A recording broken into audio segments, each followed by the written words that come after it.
Wado for that. And so, we're going to introduce all the panelists as the panels start to move forward. But I wanted to just introduce Dr. Jacqueline Quindless, who's one of the panel moderators. Jacqueline has specialized in environmental issues, including community-based research and gender-based analysis. She's published in several different journals, as well as written several different reports around gender-based violence and gender-based analysis. We're excited about her forthcoming book coming out from University of Toronto Press. I know, and it's going to be called Decolonizing Data, and really looks at decolonizing approaches to research and weaving together research that is both from a Western standpoint, but also Indigenous research methods. So Jacqueline, I'll hand it over to you. Thank you so much, Jeff. I feel very shy now. And that was a really very gracious introduction. So I'm really honored to be here. I'm joining you from the unceded territory of the Lekwungen speaking people. And everywhere I look, I see strength and resilience. And so I think that that's in the spirit of International Women's Day and all of us getting together. I'm really honored to be here to show our strength and support as people share their stories and the work that they're doing. So thank you so much. Well, for that. And right after I go through the kind of the housekeeping of some of the things that we're going to be covering today, I'll go right back to you, Jacqueline, to introduce our first panel. And so a lot of thought has gone into kind of the way today has been put together, and wanted to be very careful, knowing that these are very sensitive topics, that some of these topics may trigger other things for you. And so we do have a room, calling it a chill room or a safe room, and it's led by Christina Scott. So at any point, if you feel that you need to go into that room, and there's I'm told there's calm music playing. You can undertake just some activities, or you can talk, but there's that room, that space for that kind of conversation, and for you to have that moment of reflection and moment of pause. Also, wanted to let you know that we'll have several cultural sharings today from the Indigenous Women's Drum Group Answer, as well as a group from Tonga. And so we're very excited about that. And so that will be happening throughout our day here. And then of course we have the two panels and the breakout rooms. So we'll have panel discussions, and then we'll have breakout rooms that will be moderated and led by some of the panelists, as well as other folks that will be helping to moderate and guide the discussion. And then just a gentle reminder that we also have community guidelines that we've set out for your participation in this forum today. Skip said this is a place for sharing, but this is also a place for respect and respectful interaction. So we want to ensure that that happens, and that these conversations happen in the best possible way. So keep in mind those guidelines in terms of taking space versus making space, and some of the things that Kenya and others have sent to you as part of the package. So with that said, let's launch into our first panel. And our first panel is really focusing on culturally appropriate healing approaches. And I'm going to turn it over to Jacqueline Quindless to introduce the panelists. Okay, thank you so much, Jeff. So I will go slowly, because we are also going to ensure that we're sharing some information about each of our very wonderful panelists with the group through the chat. So we have Wilma Eileen and Tura Lawai joining us from Tonga, and I just feel so honored to be introducing both of you, which I'll do in a moment, as well as Lorelei Williams. And then after I introduce Lorelei, we have a short video that we'll share with you. So our first panelist is joining us from Tonga, Wilma Eileen, and she is a gender-based violence advisor working for the Federated States of Micronesia and the Republic of the Marshall Islands, Pacific Women Shaping Pacific Development. Wilma has worked in the area of violence against women and girls for the past 15 years as a counselor advocate and a trainer on issues of gender, violence against women, and human rights. She believes that all forms of violence against women is embedded in gender inequality, which impedes on a woman's advancement in all areas of her life. So I'd like to welcome Wilma. Wilma, did you want to say anything to our group before I introduce Tura? Um, Good morning, everyone. Bulawinaka Nwaya. So I'm zooming in from Fiji. You're right. I work here at the Pacific Women Shaping Pacific Development. I'm supposed to be based in Chuuk as well as in the Republic of the Marshall Islands. But due to COVID-19, I am working remotely in Fiji. COVID-19 has a lot of new ways in working. So Zoom is also such a new way in which we can continue to support our sisters in the North Pacific. So yeah, that's all from me. And would you like me to start now or? Well, maybe what I'll do is I'll introduce Tura, and then I'll also introduce Lorelei, and then we can get started with sort of our discussion in the panel. So I just wanted to take that moment to honor each of you. Our next speaker and panelist is Tura Lawai. He's a male advocate for women's human rights in Fiji, and it's an honor to have you here today. Tura has been working in human rights and democracy activists in Fiji, and he's currently the Advocacy and Partnerships Officer for the International Planned Parenthood Federation, sub-regional office of the Pacifics based in Suva, but he continues to do gender transformative training wherever requested. He was part of the Pacific delegation that attended the Rio Global Symposium in 2009 for engaging men and boys for gender equality, and again in 2014 to the Delhi Global Symposium where he presented on the male advocacy program by the Fiji Women's Crisis Center. So it's really lovely to have you, Tura. Did you want to share anything with our guests? Nisambul benaka au wakambula wakamalo tsugende bikim do kede na semuchung mana sigunani kuwa o mi bikim do mai perte o me ke to mi wase kena bakrilai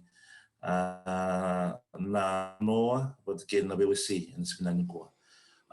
First of all, I just pay homage to the women that have enabled this space for me to be able to speak and also share my experiences. A big Bulawanakan greeting to all of you, and thank you for giving us the space to share, to talanoa and be able to learn from each other about our experiences and what it looks like to each and every one of us. And I hope to learn from you as much as you from us. And I look forward to our discussions here this morning. Naka. Thank you so much. Thank you, Tura. And our next panelist, I'm really delighted to introduce Lorelei Williams, who is an Interior Salish, Coast Salish woman from Skatine and Chehalis nations in Vancouver. Today, Laura is raising awareness and advocating for victims and families of murdered and missing Indigenous women through Butterflies in Spirit, which is a dance group she founded in 2012. The group is comprised of family members of murdered and missing Indigenous women and was formed with the goal of empowering Indigenous women in her community and raising awareness about her aunt, Belinda Williams, who went missing in 1978, and her cousin, Tanya Hollick, who was murdered in 1996. Lorelei is also a research assistant at Sovereign Bodies Institute, located in the Ahole Territories in Northern California. So Lorelei, did you want to have any words and share any thoughts with our group before we get started? I just wanted to say thank you for inviting me to this. I'm calling in from the Musqueam, Squamish, and Tsleil-Waututh Nations, also known as Vancouver, BC. And yeah, thank you for having me here. Okay, thank you. And I think we were going to share your video. So we might share the video now before we get started with the discussion, okay?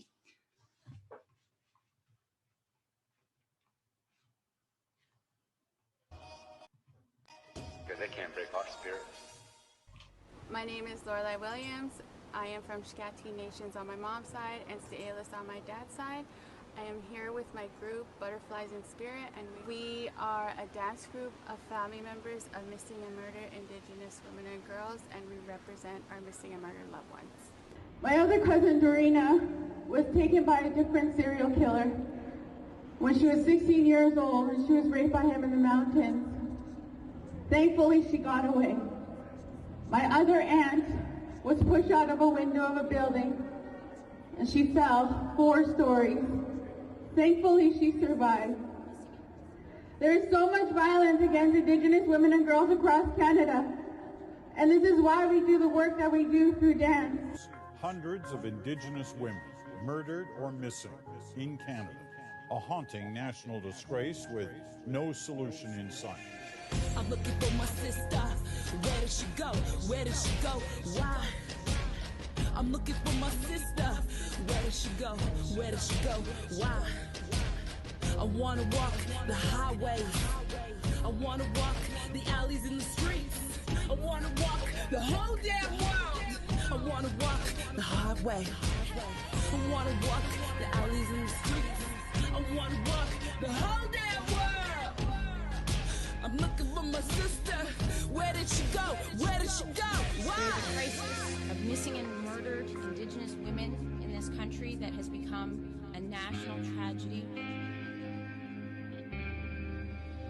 Oh, how I miss you so much. I still can't believe that you're gone. Feeling like a huge piece of me's been torn and ripped from me, from my chest. I can't breathe when I think about it. I miss your smile, miss your laugh. I miss our trips on that powwow trail. And now all I feel is that trail of tears, that trail of fears for what could have gone wrong, and hoping that you're safe. I wanna go door to door. My eyes are so sore from all the tears I drop. My heart drops, and every time I think about you and where you could be, this is for the weight that I carry on my chest, for the mothers and the families who get no rest. And this is for the loved ones, and the family. We want you close, we wanna hold you close, we want you back the most. And this is for my sisters who were stolen in the night, for the ones who were hustling and fighting for their life. It cuts to the soul, but it has me wondering, oh, where does she go? Oh, where does she go? I'm looking for my sister. Where did she go? Where did she go? Why? I'm looking for my sister. Where did she go? Where did she go? Why? I wanna walk the highway.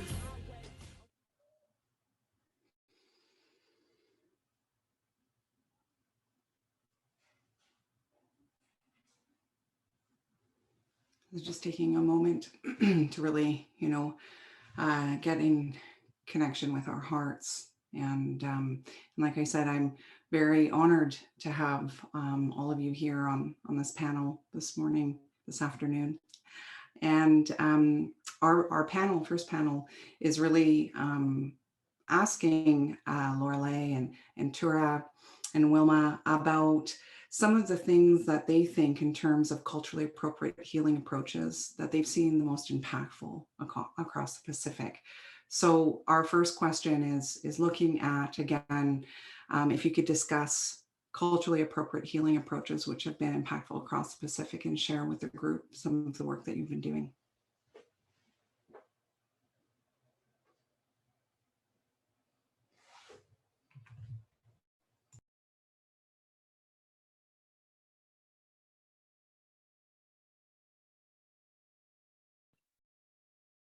We can go in order of introduction, so maybe we'll start with Wilma, Tura, and then we'll hear from Lorelei. Thank you so much again for this opportunity to come and share the work that we do here in the Pacific with regards to survivors of violence against women. So this morning I'll be talking specifically with regards to counseling. So for me, as a Pacific Islander myself, when I go into another Pacific Island country, I also need to understand the culture. I also need to learn the culture. I need to, it'll be foolishness of me to make the assumption that because I am a Pacific Islander, I'm going into another Pacific Island country, so therefore I will, be easily absorbed in the way people live. And as we know, in counseling, we do not assume. It's very important that we're always learning every day. So for me, in this area of work, it's so important that counselors providing counseling service for survivors of violence against women, it is so important for them to believe that gender power relations is linked to violence against women. And this is foundational knowledge for any service provider in this area. It is also very important that as counselors, we continue to hone on our existing skills as well as learning new skills. So it's so important for us. So now, with regards to culturally ways of healing, and how do we integrate this with what we know with regards to the different therapies in counseling. So my presentation, it will not be in order of importance. It's just something off my head, and I'll just talk about it as it comes through. So for us Pacific Islanders, we like to story tell. Yeah, we like to tell our stories, and for us as counselors, we appreciate that, we acknowledge that, and we allow the woman or the women to tell their stories. And for her, she knows how long she needs to stay with you as the counselor. So through this, enabling a space, safe space for her to tell her story. Again, it's, building rapport between you and your client. It is also a process for her with regards to her healing, because we all know the more we talk and the more we express ourselves, it's part of healing. And just to say also that counseling is not about using counseling skills, but it's also about educating ourselves as well as the woman that's accessing our counseling service. It's also about learning from the women who come and access our counseling service, as well as them learning from us.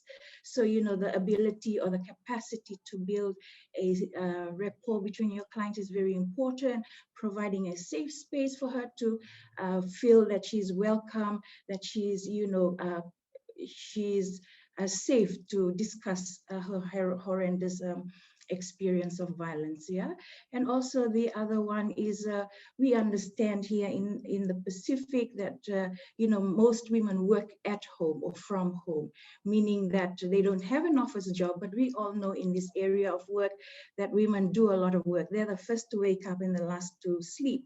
And we also need to, and in this area of work, we also need to take into consideration women and girls with disabilities as well. Yeah, so very, very important that we do that. So, there may be barriers for them to them accessing our counseling service. Probably she's financially dependent on her husband. She does not have the finances to come and access our services, or maybe transport issues. So if she's traveling from a village into the town where the crisis center is based, or if she's traveling she needs to travel from the outer islands into the main island where the center is based. There's a lot of challenges with regards to these financial challenges.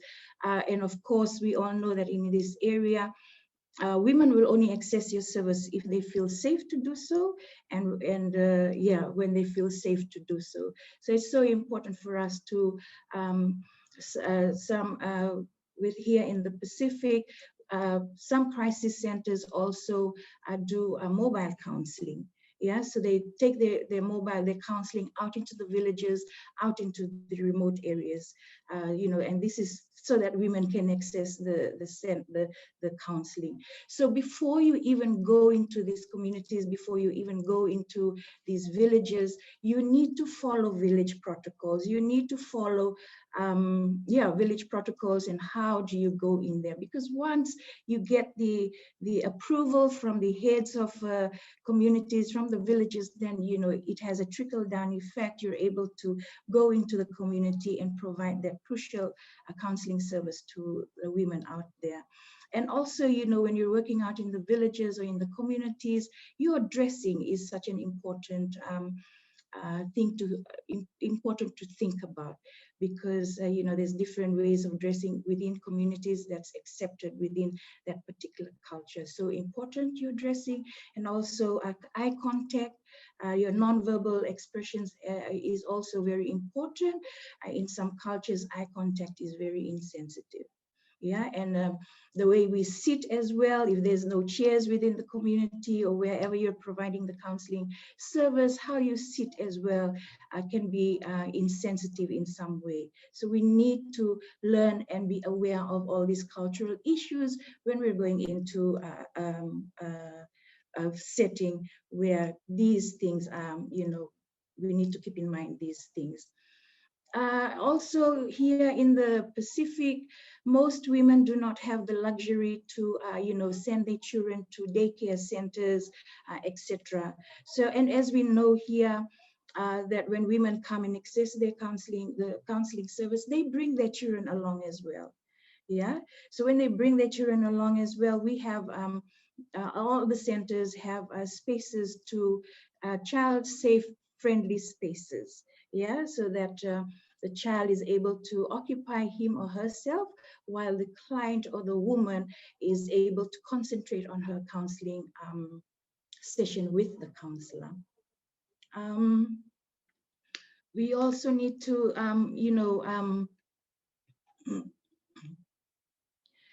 to understand that women do have their, we live in a communal kind of a setting, we live in villages, so of course we will have a network of family members, extended family members, community members, as well as church members.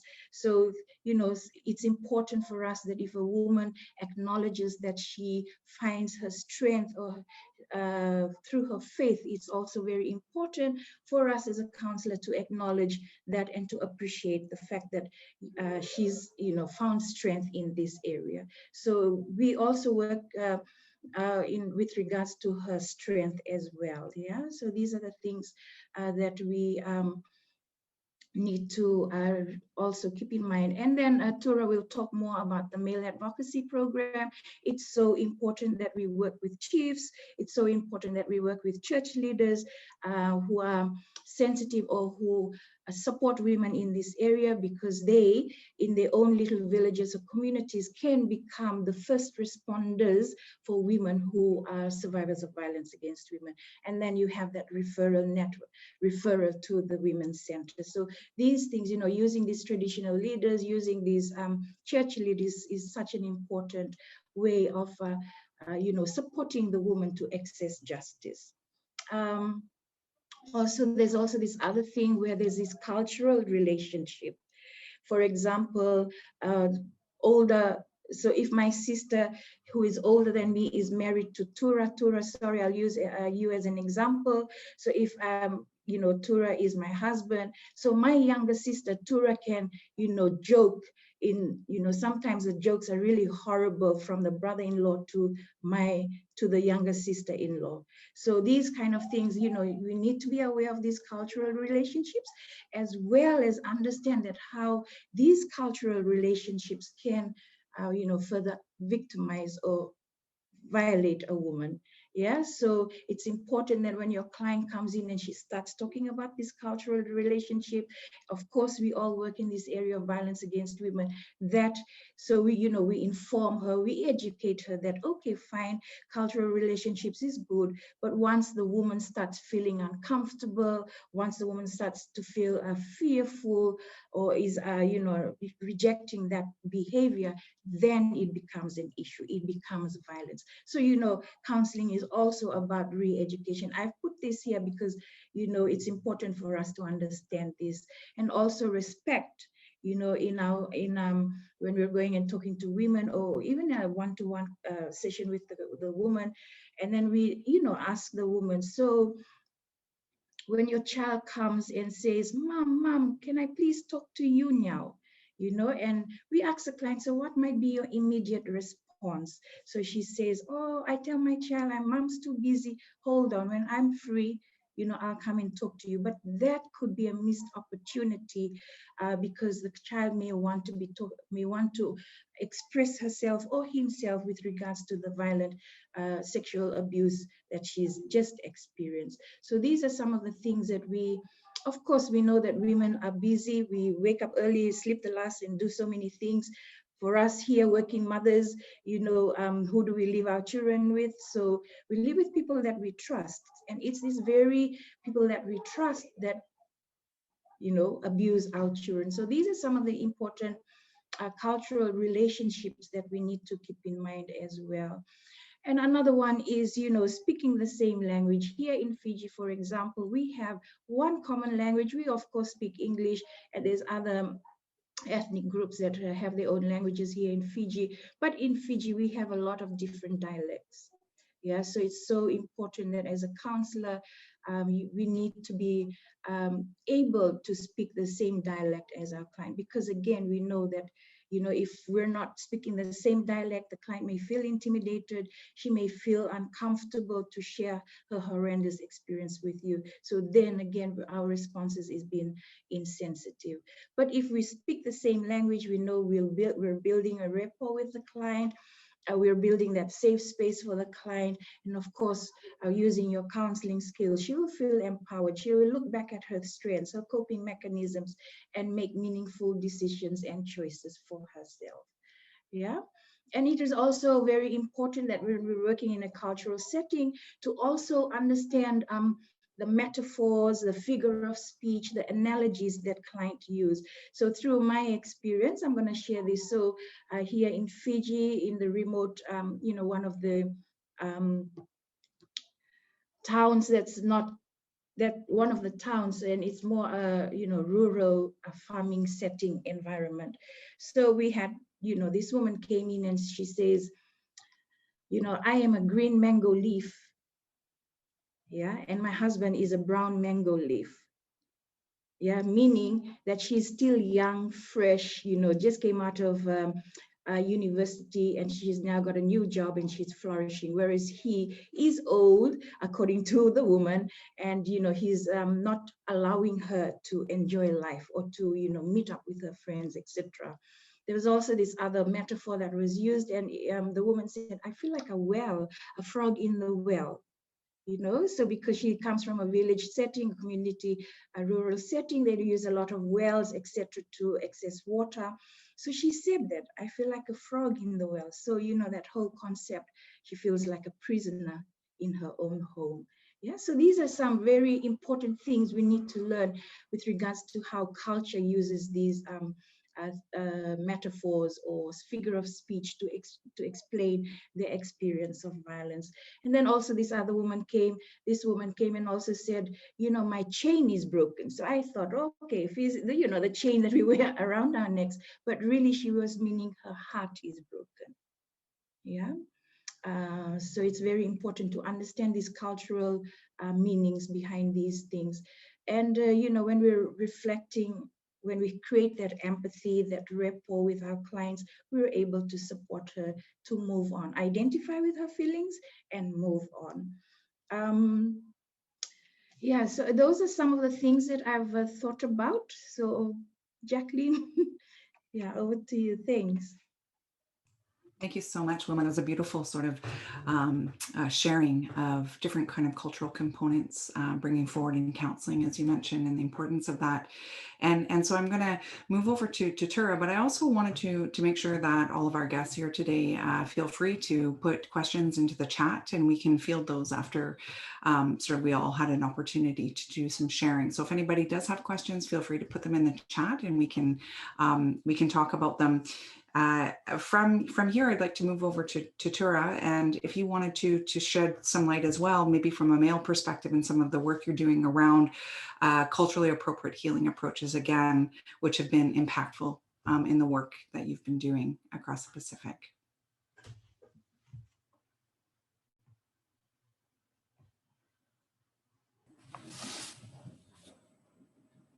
Hi everyone. Can everyone hear me? It's very perfect. I'm finding it really hard. I can't hear anything at the moment. So from you, so I'll just go on. And if you're having some issues with hearing me, just let me know and I'll slow down and I'll stop. We're having some connectivity issues here at the office, so please bear with me. Okay, so my name is Tura Lawai.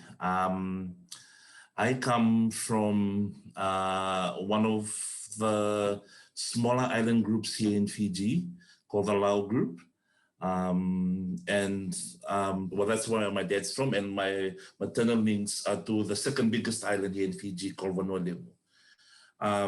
So, you know, it's really interesting when I was thinking about the process of healing and the traditional aspects of what tradition has to offer. And so first, let me say that what's common here in the Pacific is when an act like domestic violence or sexual assault or rape is committed, it's not seen as an act against an individual. It's often seen as an act against the whole community, right? So therein lies the problem and often sometimes the solution. Because the community then feels that they are wrong by the act that's being done. And so what's been done for several years, well, in the past is that there's something called Naimbulumbulu, right? Naimbulumbulu sewe, or it's called Mataningasau. So what this does is that it's a cultural presentation towards the survivor from the family of the perpetrator to say that we are sorry for what our son or what our nephew or aunt done, right? Because the act is then seen as an act against the whole community. And I want you to think about the tribal communities as we Pacific Islanders lived in. So often rape and sexual assault was seen as an act of war, right? So in order for me to say that maybe if I'm attacking your community or your tribe, one way that I do so is by raping one of your women or by raping a chief's daughter, right? And in order to appease those relationships, those cultural aspects were actually put in, right? So bulumbulu means literally in Fijian, it means to cover, to bury, right? Bulumbulu also means in one word, the graveyard. So it literally means to bury or to cover. But therein lies the issue, is that the issue is then assumed. So the court system before would often view that as a way of reconciliation, right? But recently now, what we are, and we're so glad that the courts have also agreed to this, that is different from justice. So the act of that healing is between the community or the families. The road that justice has to follow is a separate route altogether. So, of course, you can heal your relationships within each, but by what's happened, justice still has to follow its own path. And culturally, we have a lot of cultural aspects. So, for example, what Wilma had alluded to before, we are storytellers. So our history is often, and I'll say this, is often our history is written by white men, right? White men wrote our history mainly because we were not taught to read and write. When the colonialists came in, the British came in, they segregated our communities. And so we were forced to live in our villages. And by doing so, they did not allow us to come out to be educated. And so we were often given a pass, so a community pass, like what they used to have in apartheid Africa. So we would be given a pass to be allowed to travel from one community to another to keep us in our villages. So writing and reading for us is not something that's part of our culture.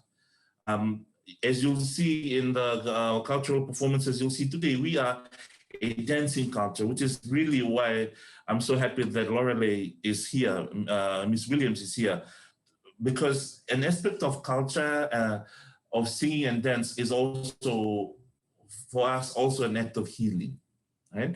When Christianity came in, they introduced the aspect of singing in the choir. So what you'll see, you will have some of the best choirs in the world. I mean, I'm not joking, come from the Pacific. Their voices, their melodies are amazing. But that comes from our cultural aspect of singing as well, because we told our stories through dance and song. We were not ones to draw. We told of the injustices that happened, the wars that happened. We told the stories of natural disasters, cyclones that killed thousands of people through song and dance. And that, in a way, is a way that healing occurs as well, right? Mainly in my work with Indigenous men and boys, the first rule that we often talk about is you have to first recognize that you have done wrong. We have to recognize that a wrong has been committed, right? So in order for you to embark on the healing process, as I speak from a male perspective, there is a need for you to acknowledge that wrong has been done. Try and make, you need to ensure that that the process of the law takes its course and goes on its own path. And then after that is being done, then the healing occurs, right? But it's on the, like what Wilma had said, the pace is according to the survivor, right? So, so the pace of the healing and how that occurs is according to the survivor. So we also need to ensure, so here, in Fiji, I speak on behalf of Fiji and maybe some aspects of the region as well. There is this notion of rehabilitation, rehabilitation, especially in the prisons for those that have been accused of, and for those that are in jail. And there's a lot of government funds that go into the rehabilitation aspect. And we have been advocating that not all crimes that are committed, acknowledging the gender differences and power dimensions that occur, not all crimes are the same. We found that men that have committed rape or men that rape younger children are often very, what's a better way of saying this? Very cunning and very deceptive in the way that they would go through this rehabilitation process. So they would go through it. They'll be one of the best behaved prisoners that you'll have in jail. They will say all the right things. They will do all the right things. But when they come out, they do the same thing that they had been put in jail for. So the healing process, we need to focus that healing process, and we need to start looking at the survivor in itself rather more than the perpetrator. Because culturally that has been, I must say, that has been our weakness here, is that we've paid so much more attention and resources to the perpetrator than we do to the survivor. The survivor really, one of the saddest things about living in the Pacific communities is that it's really small. And often when you're violated like that, your story goes around. So often, the story becomes misconstrued or becomes, well, sorry, English is not my first language. So it changes. So instead of everybody trying to help the perpetrator, and what we're trying to is the closeness of the community. We talk about the traditional relationships that exist in the communities. That, for example, aunties to their nieces, mothers to their daughters, to encourage that sort of relationship so that you are able, so that the victim is able to heal again. We have a lot of relationships like Wilma had alluded to, where there's a lot of taboos in our communities. So like, for example, in where I'm from here in Fiji, where my mom's from, so if me and if Wilma and I are brothers and sisters, her daughter will not be able to, well, I will not be able, we have a taboo relationship, meaning that we can't speak to each other. And in other parts of Fiji, where siblings are both of the same sex, so female, female, or male, their siblings are looked upon as brother and sister, and they are not supposed to be able to converse. So those type of relationships we are trying to revisit. We're trying to see how we can use these traditional spaces for healing. What we try and encourage as well is to do no harm. So we acknowledge that in those very rural communities where there's nobody else around them, there's the church and the traditional spaces. We try and encourage those traditional and spiritual spaces to be healing spaces as well for women and girls and those that go through this trauma. But well, that's it for me. And I guess in our Talanoa session, we'll try and learn from each other, and maybe some questions that will come up, and we'll try and address as we go along. Okay, thank you so much, Tora. That was very beautiful, and for your kind words and your kind spirit that you bring to the conversation. It was a really nice sort of inclusion of Wilma's perspective as well, and then opening up space even for Lorelei to talk about dance. And so I'll switch over to Lorelei and just the same question. So can you discuss some culturally appropriate healing approaches which have been impactful across the Pacific? And remember, anyone who does have questions, feel free to put them in the chat as well. Hello. Yeah, thank you for this question. It's such an important question, especially when you're talking about trauma and counseling and all of that. You know, our people, my people, have experienced so much trauma in Canada since colonization. And Tura, you spoke of the pass system over there. We had that here as well. And I didn't know you had that over there. So we had that here as well. And, you know, with the residential school system, where the police took our children and put them into the residential school system.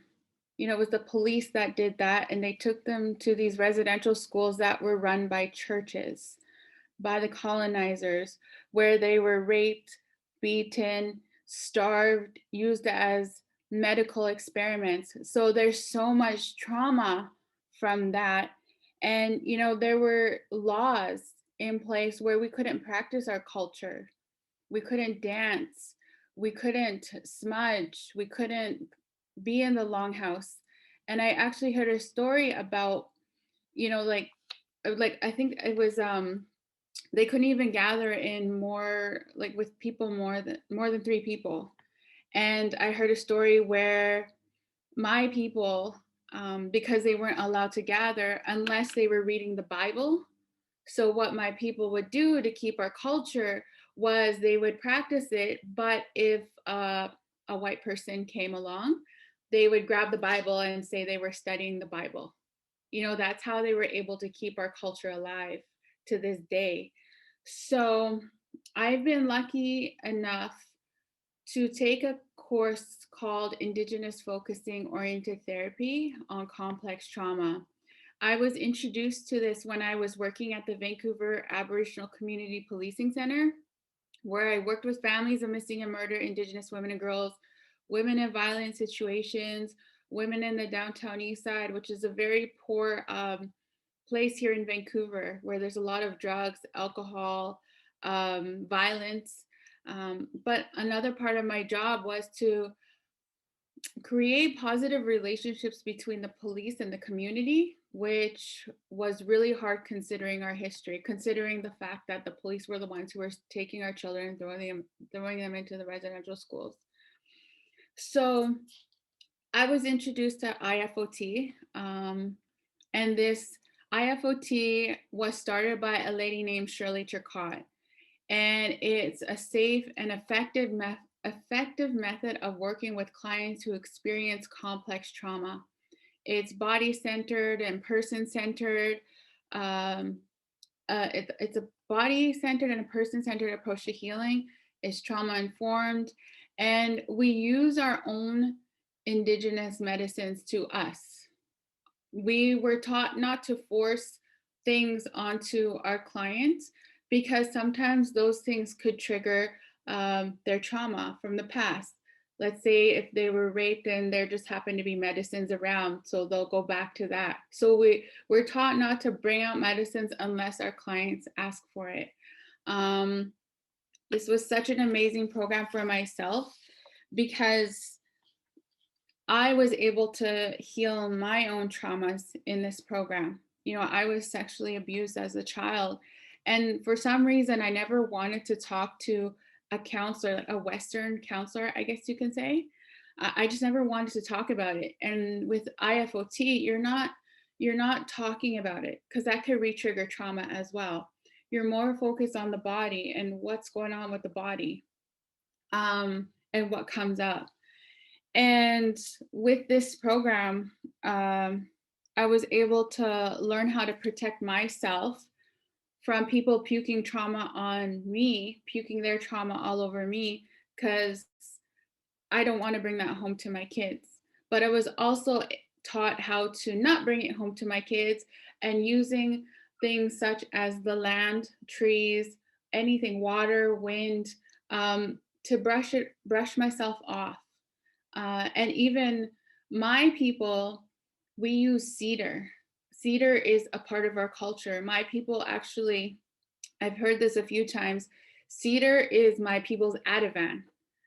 With cedar, we can cleanse outside, inside, whatever it is we need to do. Like I've done brushings, like people have brushed me with cedar boughs. I've been able to smell it with my hand, like you crush it up in your hand, and when you breathe it in, it just feels so good. And that's cleansing your insides. My other cousin, she washes her walls with cedar, just to cleanse her house. And yeah, it's just such an amazing training that I took. And it's so important because as an advocate for MMIWG, you know, I'm in trauma. I'm in it all the time. And I definitely notice with advocates, if you don't do certain things, especially self-care or using your Indigenous culture or whatever it is you need to do for yourself, you can get sick physically. And I've seen some of my friends dropping down like flies. Like it's just, you know, they go to the hospital and nobody knows what's wrong with them. And they really truly believe it's the work that we're doing, you know. So it's so important to have these healing ceremonies the way we do it, the way we want to as an individual person. And I don't know if you heard of this, but Hollow Water is a First Nations, I think in the Winnipeg area. There was perpetrators, they noticed a lot of child sexual abuse happening. And then they would when the perpetrators were released, they would do it again, and they would do it again. You know, they would go in and out of jail. But they decided to do something. They decided to work with the people who are healers, who work with people coming out of jail, counselors. They did some healing circles with them, of course, using their culture, restorative justice. They healed them first before they worked with the perpetrators. And then they did that with the perpetrators. They ran healing circles using our Indigenous culture. And they never committed child sexual abuse again. And it was a high, I don't know how it is now, but when I learned about it, they never did it again.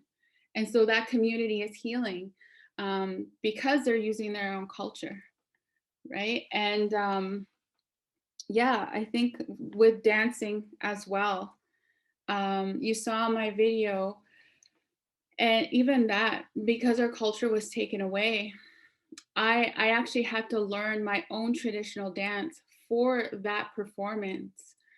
And I never knew how to dance my own dance before, my traditional dance. And dance itself is healing, but when you're learning your own traditional culture, your own traditional dances, that's healing as well. And so that's so important. So yeah, I think that's all I have. Yeah, that's all I have. Okay, thank you so much, Lorelei. That was really beautiful in the way that you shared so deeply about your personal stories and also other sharing for people. Really appreciative. So thank you to all of our panelists. Another question that I wanted to explore, and I'm just going to open it up, and so you can kind of feel free to take the lead on that, is looking at gender and age.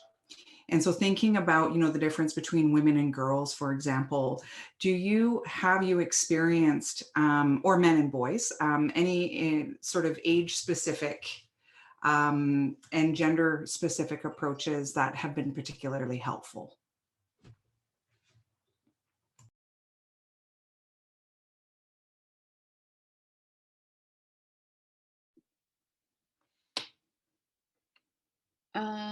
Okay, I guess I'll go. I thought when I looked at this question, the first thing I thought of was, again, my training in Indigenous focusing, oriented therapy on complex trauma. And they told us this time when there was this youth, a young teenager, maybe 13 or 14 years old, and he was constantly trying to kill himself. He would see counselors, but he would still keep trying to kill himself after. But one day, one of the IFOTers took this youth out, and again, using a tree, took him out to the forest and just walked and said, you don't have to talk about what's going on with you. Let's just go into the forest. And he took a branch down and he gave that branch to the youth.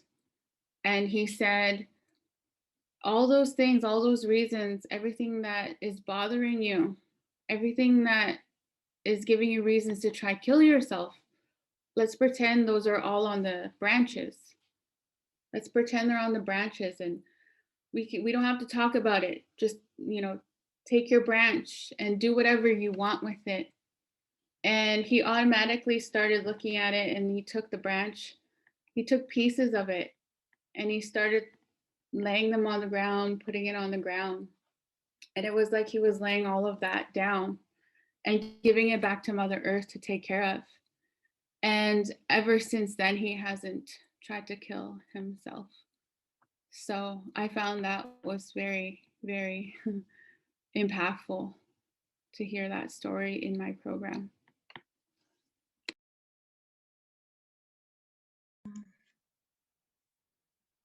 Thank you so much, Lorelei. It was very impactful.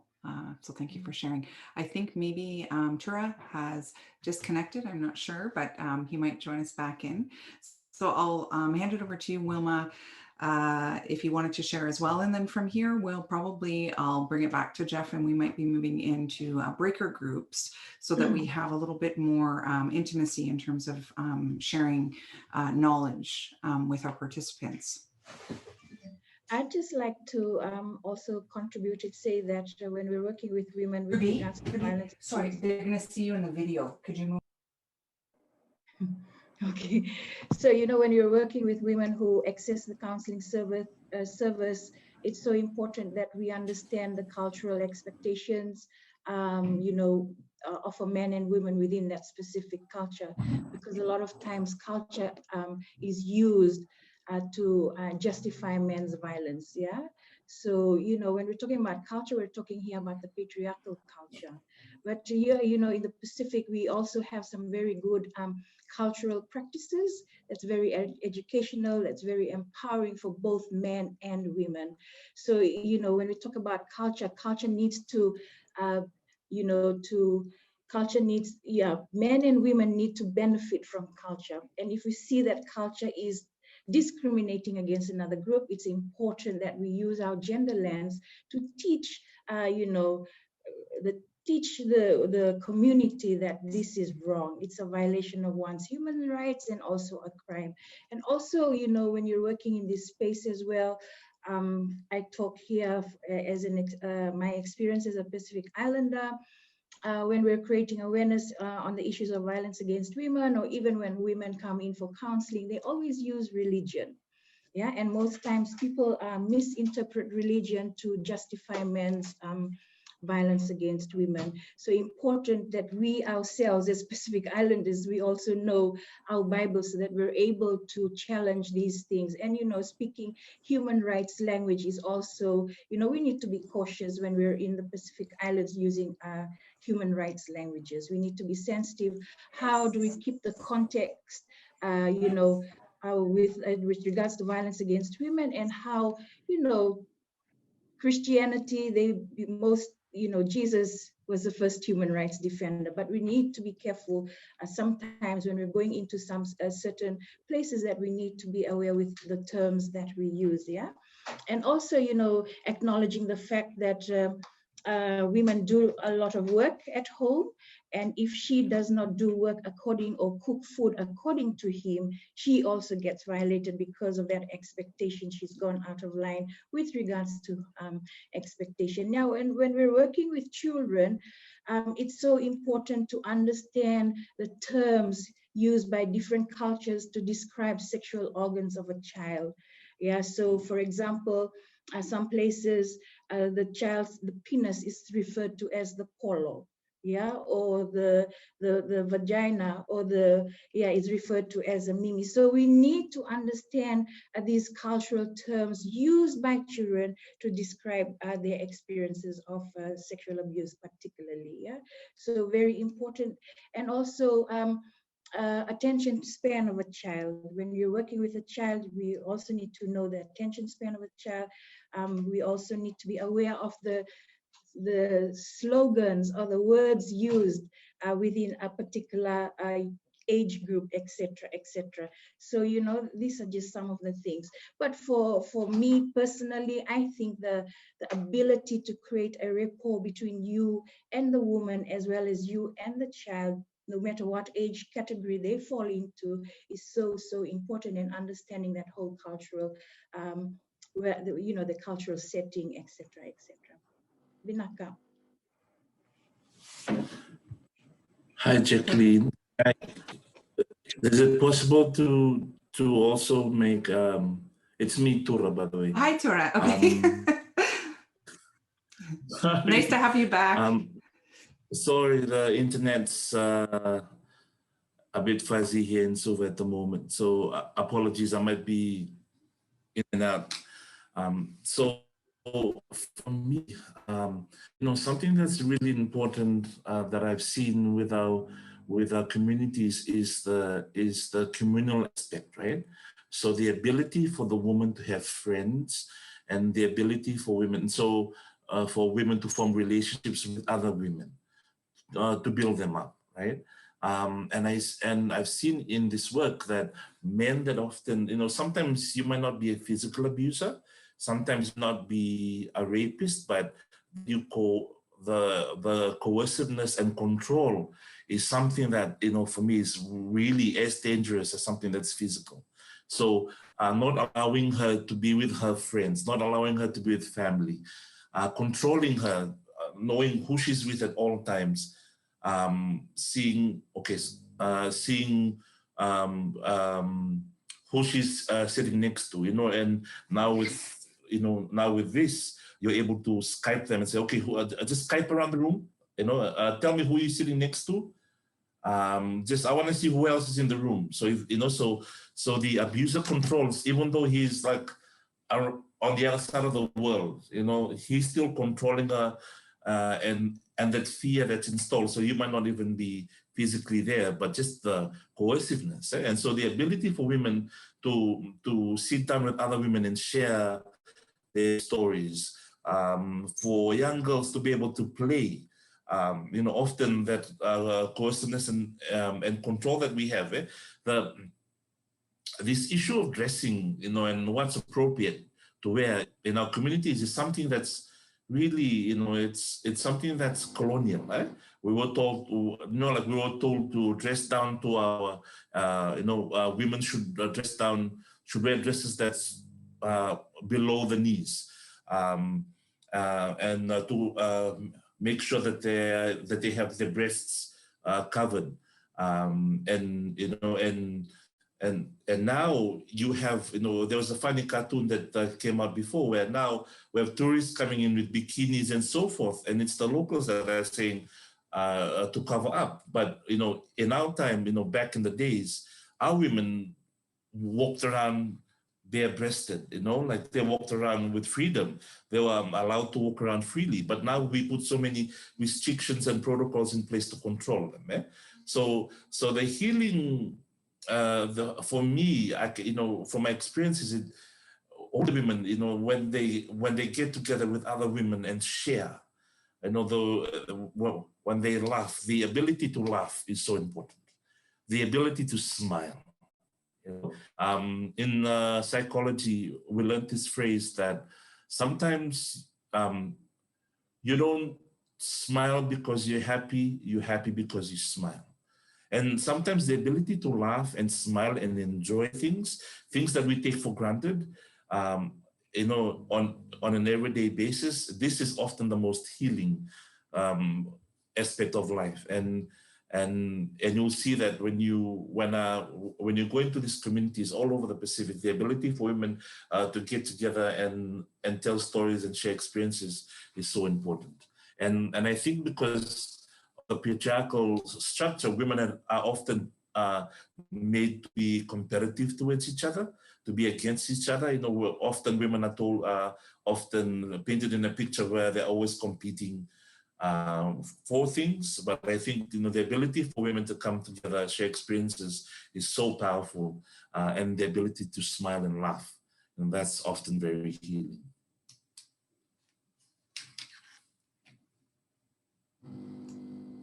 Okay, thank you so much, Tura, and we're so delighted you were able to get reconnected. So that was wonderful, and thanks to everyone for all of your sharing on our panel.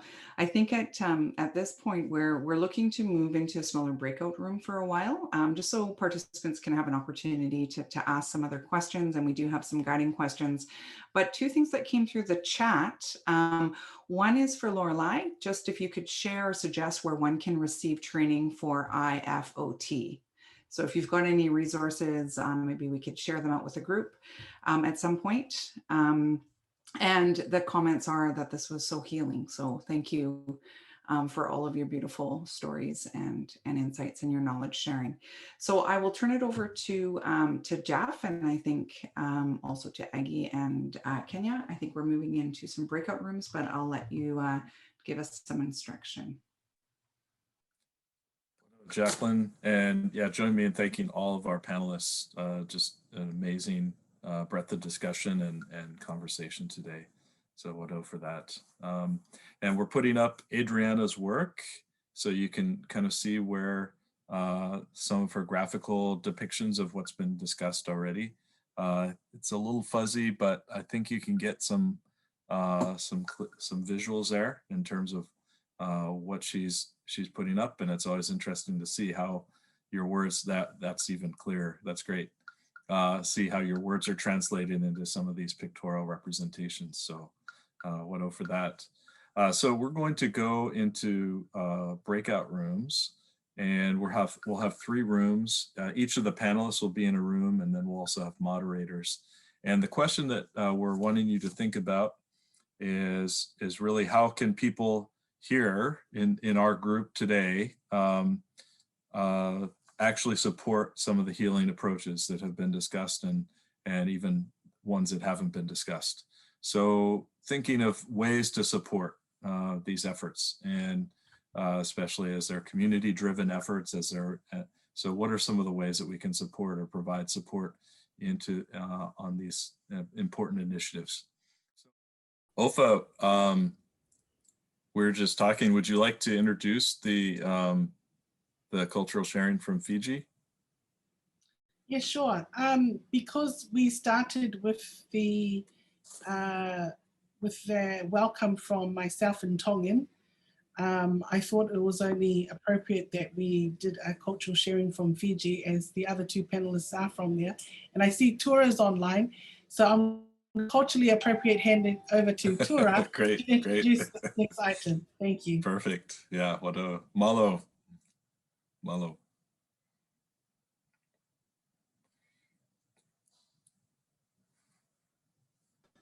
Hi, everyone.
Beautiful. Photo for sharing that, Malo. Really enjoying this. And so that will kind of take us to our next panel. And what I'm going to do is similar to what Jacqueline did. I'm going to introduce the panelists and then give them a chance to introduce themselves briefly. And then we'll go right to some of the questions. We have a couple of guiding questions that we're going to use to kind of start the discussion off. And then, of course, as before, please put questions in the chat so we have a chance to see those and anything that you want to share with us. So we'll start with the Lacerte sisters.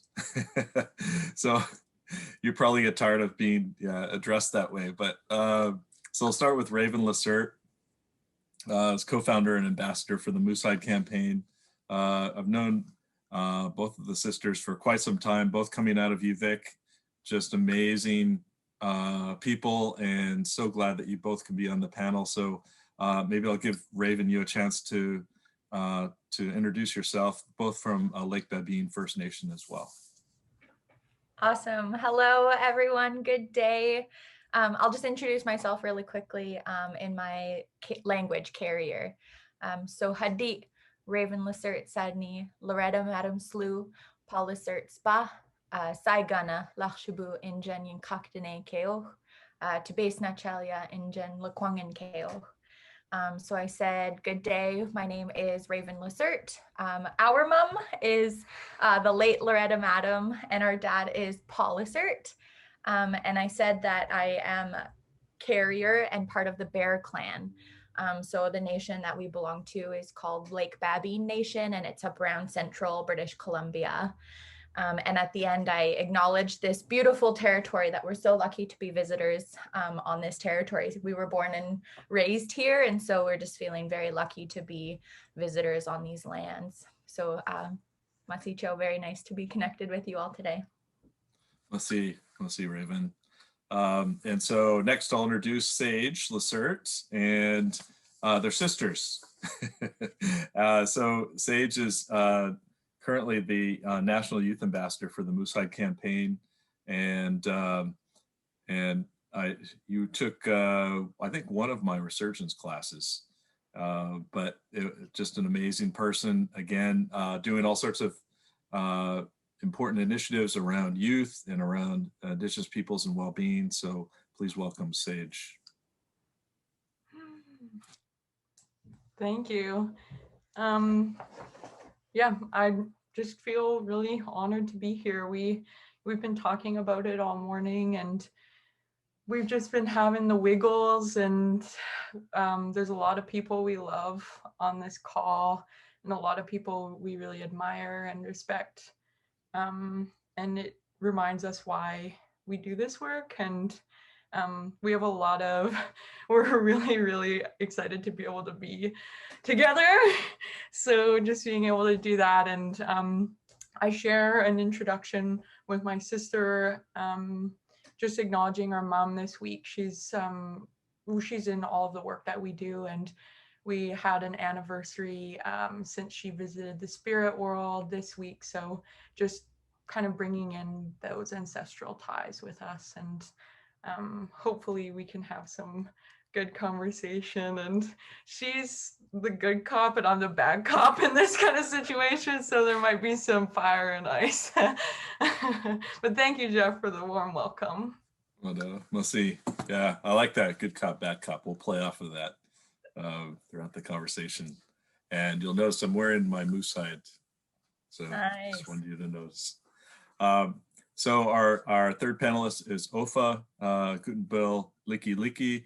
And Ufa is a women and children's rights activist, trainer, facilitator, and filmmaker. And she's been the director of the Tongan Women's and Children's Crisis Center for the last 11 years, which she helped establish in 2009. So Ofa, welcome, and if you'd like to say a few words as well. Malo Lele again, and looking forward to the rich conversations that will be happening, and really good to meet my two co-panelists. So let's get into it. That's what I like to hear. Let's get right to it. And so the first question that we pose to you both, or to all three of you, is kind of a big question, because decolonization has so many different implications, right? And it's used kind of recklessly, I'd say. In some ways, it's used as maybe a stepping point, but it has a lot of important implications, I think, for the way we talk about gender-based violence. So what does decolonizing partnerships, or what do decolonizing partnerships look like for you? If we're going to use this term, what does that mean for you on kind of at the level that you're working? And so maybe I'll start with Raven, and then we'll go to Sage, and then Ofa, and then from then on, I'll have you all just jump in. Feel free to jump in at any time. Sounds good. Thanks, Jeff. Whew, I'm so nervous. This is my job, is to go around and share my work with the Moosehide Campaign, and I always get nervous before sharing any words, and so I know that I just have to like calm my body and take a deep breath, and I just feel all the love and support from everyone on this call and our collective efforts in this space, and so I feel really good to be here. So I said in my introduction, my name is Raven Lissert, and I'm the co-founder of the Moosehide Campaign. along with my dad, Paul Lissert. And it's a family run organization. And so my dad and I are the co-founders, and Sage is our national ambassador. And so we do this work together in that intergenerational way. And so it feels really good to be in this work with my sister and our family, and now my little daughter as well. And so we have this, her name is Cedar Bear, and she's 2.5, and the light of my life. And the reason why I do this work even more now, it just brings so much more meaning when I have a young, precious one to care for. And so the work that we do is working towards ending violence towards women and children, and really creating as much space as we can to invite men and boys into these conversations, where it's not about blaming or shaming, but really just inviting into this space to be part of the conversations and be part of the solutions, to help care for our precious women and children in this country and all the way along the Pacific, around the world. And so my dad and I think that when I was thinking about this question, I was really thinking about how the Moose Hide campaign came to be in the first place, and where it came from, where it stemmed from. And it came from a hunting trip in our traditional carrier territory. And in our carrier territory, there's this place called the Highway of Tears, where dozens of women have either gone missing or been murdered from along that stretch of highway. And it's kind of from like mid British Columbia all the way up to the top of British Columbia. And so it really represents a lot of pain and hurt for a lot of our community members. And our family has felt some of those losses, and we can see what happens in those communities. And so being born into that as visibly Indigenous women, and the likelihood of something really bad happening to us is much higher than others in this country. And so that fear and that feeling of like knowing that that can happen is really, really hard for me to live with. And especially for our dad, as a father, who he feels such an immense responsibility to care for us in a good way. And so make sure that we're treated with nothing but love and respect at all times. And so there was quite a few different things going around us at that time in 2011 when we first started the Moose Hide campaign. And we were on a hunting trip. My dad and I were out along the Highway of Tears on a back logging road.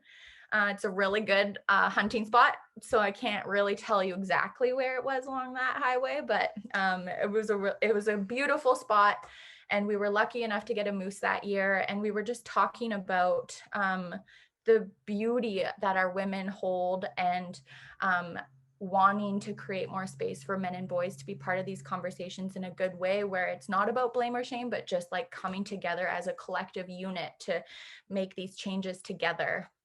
And so it's that intergenerational transfer of cultural knowledge that we were in. And that moment was so special, because that's also one of those moments that the residential school experience tried to stop from happening. And so we're practicing our culture and we're practicing our language, and we have good relationships between our generations. And so while we were there, we thought that we felt like we were entrusted with this medicine from the land, from our culture, from that moose that gave its life to us. And so we thought maybe if we tanned up that moose hide, that we could use it, cut it up into a bunch of little squares, and ask people to wear that as their everyday commitment and their everyday reminder to not do violence in their lives, to speak out against the violence if they see it happening, and to commit to raising our young ones in a good way. And so we started then, my sisters and I, we went home, cut up the first 25,000 squares of moose hide, and just started handing them out to folks.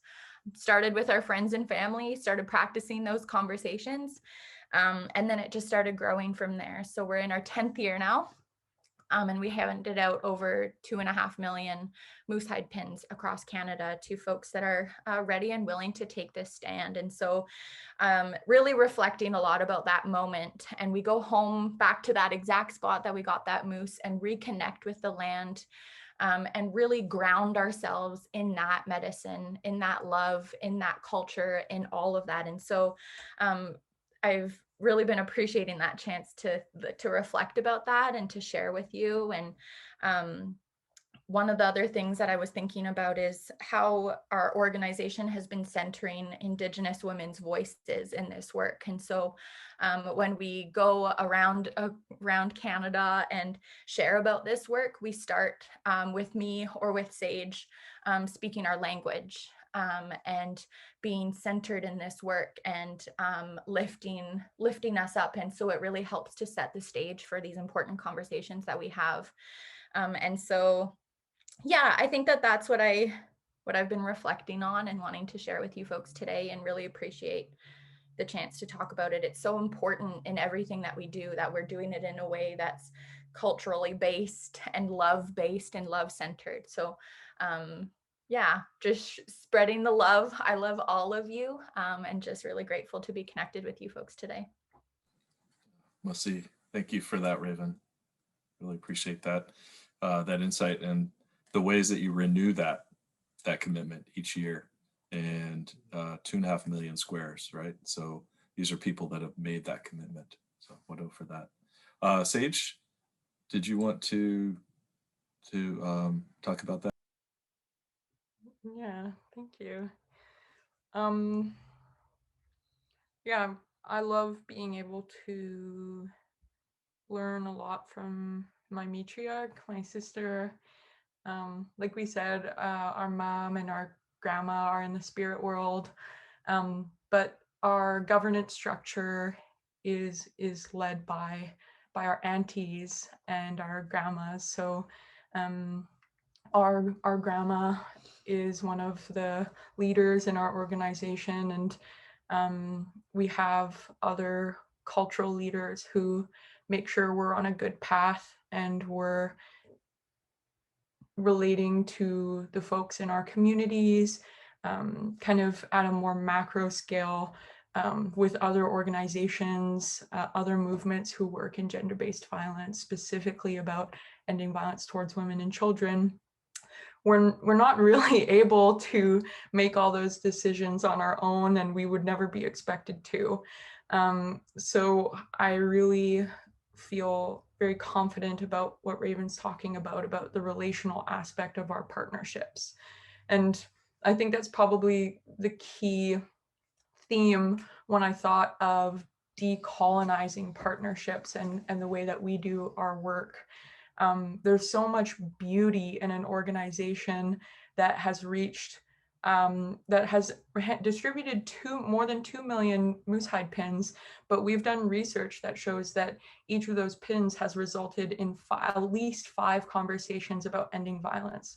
So more than 10 million people have been impacted by our message, and that message is to heal within ourselves, to show our relatives, all of our human relatives, love, and to do that in ceremony.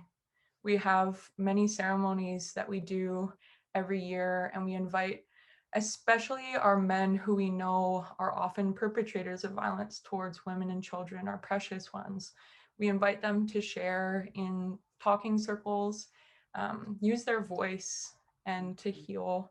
And we also ask folks to practice fasting, 1 day of fasting, where from sun up to sundown, you don't eat any food or drink any water. And we do that together in hopes that it can ground us in the vision and remind us of a little sacrifice that we can give. Fasting isn't a new concept, and it's something that we can connect with our ancestors. And I think that's something that's really important about building relationships and building partnerships, especially when you're dealing with something so intimate and so delicate as the way that we treat each other and our relatives, is the fact that we made this from carrier epistemology. It's from us. We basically were out doing the things that we've done for a really long time, berry picking and hunting, and the belief that each of us are precious, and the belief that to treat each other with dignity and respect should be universal is not a new idea. This is a really, really old framework. And we just wanted to amplify that as much as we can. It's our life's work to be in service of our people and to make sure that we're given all of the rights and freedoms to enjoy life as we would like to. And there's a few different things that I think are really important to talk about. The idea of partnerships or good allyship is something that came to mind. I find like the mot du jour of reconciliation to be a challenging one. I think that it's really important that we acknowledge our work is entirely nonpartisan. It's not related to a certain government. It's from our ancestors. And we believe that everyone, particularly in Canada, because we're a national organization, may carry the same belief, and there shouldn't be any barriers to that. So we give these to everyone for free, and we give you the opportunity to say, yes, I will stand up with you to end gender-based violence, to end violence towards women and children, or for people to say, hey, I'm not there yet. And to be willing to accept people for their authentic selves wherever they're at that time.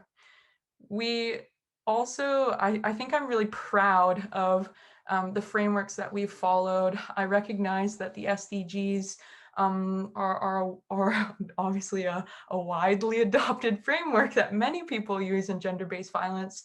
But for us, the United Nations Declaration on the Rights of Indigenous People has been what has offered us some very concrete goals about how to go forward with our messaging, particularly Article 22.2. And before we were talking about this, and I said Article 22.2 says that states shall take measures to ensure all Indigenous women enjoy the rights and freedoms free of discrimination in their state. And Raven was like, did you memorize Article 22.2?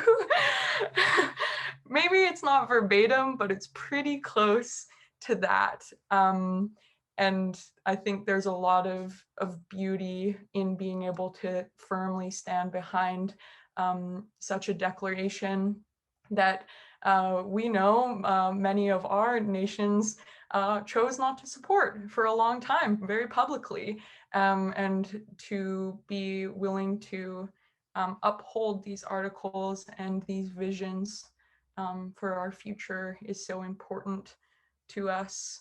We do this work, although it's from a carrier kind of epistemology, it's an Indigenous innovation that's meant for everyone in Canada.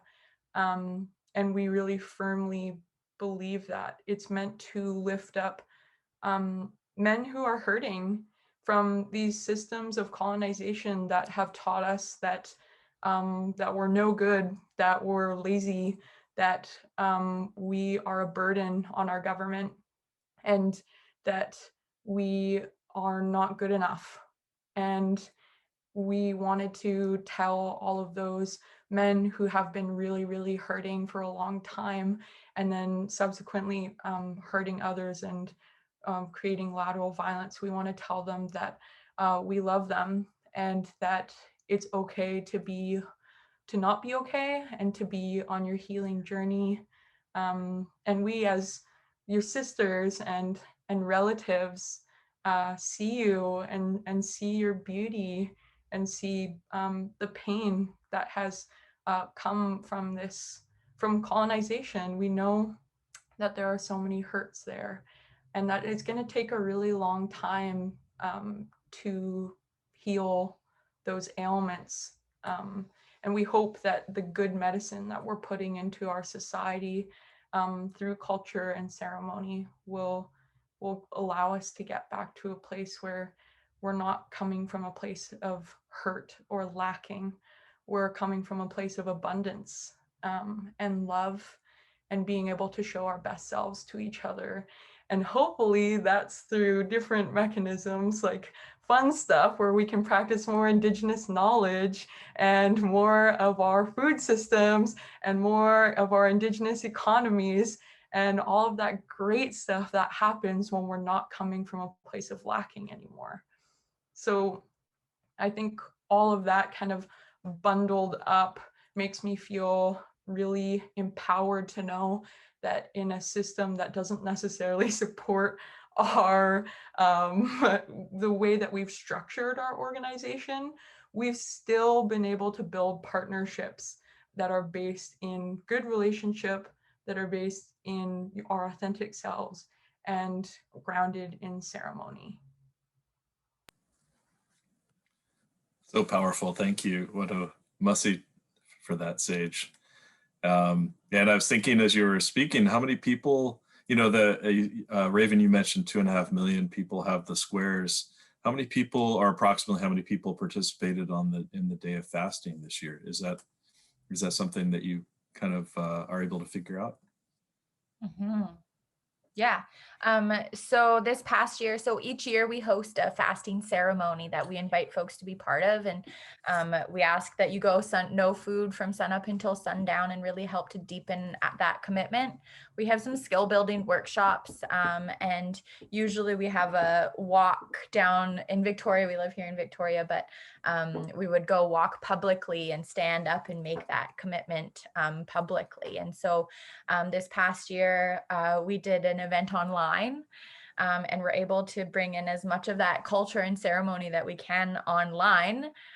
Turns out it's possible to be in ceremony with each other virtually, which we've been learning and growing. I think all of us have been shifting the way we think and feel about that. I know that it's sometimes a shift that is a bit scary or hard to do, but coming in good hearts and good minds is really important. And so we've had this past year in February, we had over 85,000 people register to be part of the day with us. And so many of them were from the K-12 education systems. And so a lot of young people were part of these conversations and fasting with us. And so making those intergenerational shifts has been really important for us and helping to raise our young ones in a good way. And so starting by the schools. And so I've been thinking a lot about how like the parents that have been learning about it in their workplace and the students that learn about it at school. And then at dinner, they come together and have these conversations and how important those conversations can be. So yeah, 85,000 people this year. And our goal is to get to 1 million Canadians fasting together on the same day and to get 10 million moose hide pins out across this country. So we're working hard to get there and to continue doing this work in a good way and bringing people in a good way. Amazing. And it's going to happen one way or another. It's going to happen. So thank you for that. So I'll go to Ofa now, and it's same question. You know, when we think about these different ways that we can act in partnership, what are some ways we can decolonize that or strip away some of the colonial systems that sometimes impose on the work that we're doing? Malo, and thank you for this opportunity.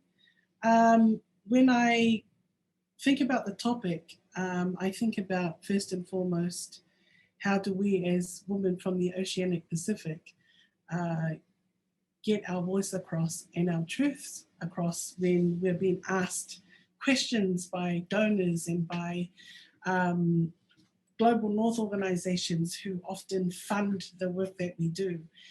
And with the Women and Children Crisis Centre, we're primarily funded by the Australian government. So 80% of our budget comes from a Global North country. This is the same story across the Pacific. And we have a network, a regional network that has been in operation for almost 30 years. That is called the Pacific Women's Network Against Violence Against Women and Girls. And there are member organizations from across the Oceanic Pacific, from the north, south, and western parts of the Pacific. So one of the questions we often talk about amongst ourselves as Oceanic Pacific women leaders in the space of ending violence against women and girls, women's rights and gender equality, is that when we're invited to take part in research or consultations, we often view it as Western research methodologies and that it's just a tick box exercise. We do feel that our voice and our truths are not looked for or heard. And a quote that comes to mind is from a Tongan academic researcher, Timote Valeti, who says, quote, "Why hound me with a question when you don't care for an answer?" And, you know, this is how we feel about a lot of the research and a lot about the evaluation that is done with our organizations across the Pacific. The methodologies used is devoid of relationship for one, and relationships or nurturing relationships, which I'll talk about a little bit about later, is the key cornerstone of the Oceanic Pacific, nurturing relationships. But it, you know, when we do talk to our donors, Global North partners, we do feel that it is totally devoid of relationship between us and them. It is often time-bound and set against an approved set of questions and hypotheses. So when a Pacific Island research participant begins to respond with a story, which we often do, we always like to respond with a story to a structured question. The failure to connect with the researcher can be immediately felt by the participant. And I've often been in this situation. And this can result in a number of issues. One, the participant is reserved about how much information they will share with the interviewer. Two, insensitivities felt by the participant, particularly where the participant allows herself to become vulnerable, especially in the GBV space, in order to answer a particular question. And the researcher by default fails to understand the complexities of the response or the story and the vulnerable risks that the participant has been placed in to answer that question in the first place. So from our perspective, and I speak knowing that I do have, you know, the support of many women leaders behind me from the Oceanic Pacific, that Western researchers, mostly having an outsider view and perspective, will stick to that rigid survey, to the numerical questions that they've formulated, and they'll often use the standard list of questions to guide and keep the interview compact, rather than carefully navigating a personal encounter when participants story their issues, realities, aspirations that can result in pure, real, and authentic information. That emotional bonding with those who participate, with the women who participate in the research, will have the ability to generate new insights and knowledge. And you know, this has been said by researchers who talk about Indigenous research, that it's that holistic approach whereby all four aspects of participant participation, spiritual, psychological, emotional, and physical, these are all interconnected and they cannot be separated. It's what we talked about with Sage and Raven earlier, you know, the Indigenous epistemology. This is where our knowledge derives from, but it's often missing. And so this is what I got myself into quickly, because I know it's better to have conversations, into a research recently that we all, women leaders across the Pacific, we wanted to put our voices into a research so that the donors and partners from the Global North will hear us for our truths. And I've got a link that I'll just paste in the, I think I can paste it, maybe not. I'll paste it later. Or for the research that was done, it's called Creating Equitable South-North Partnerships, Nurturing the VA and Voyaging the Audacious Ocean Together.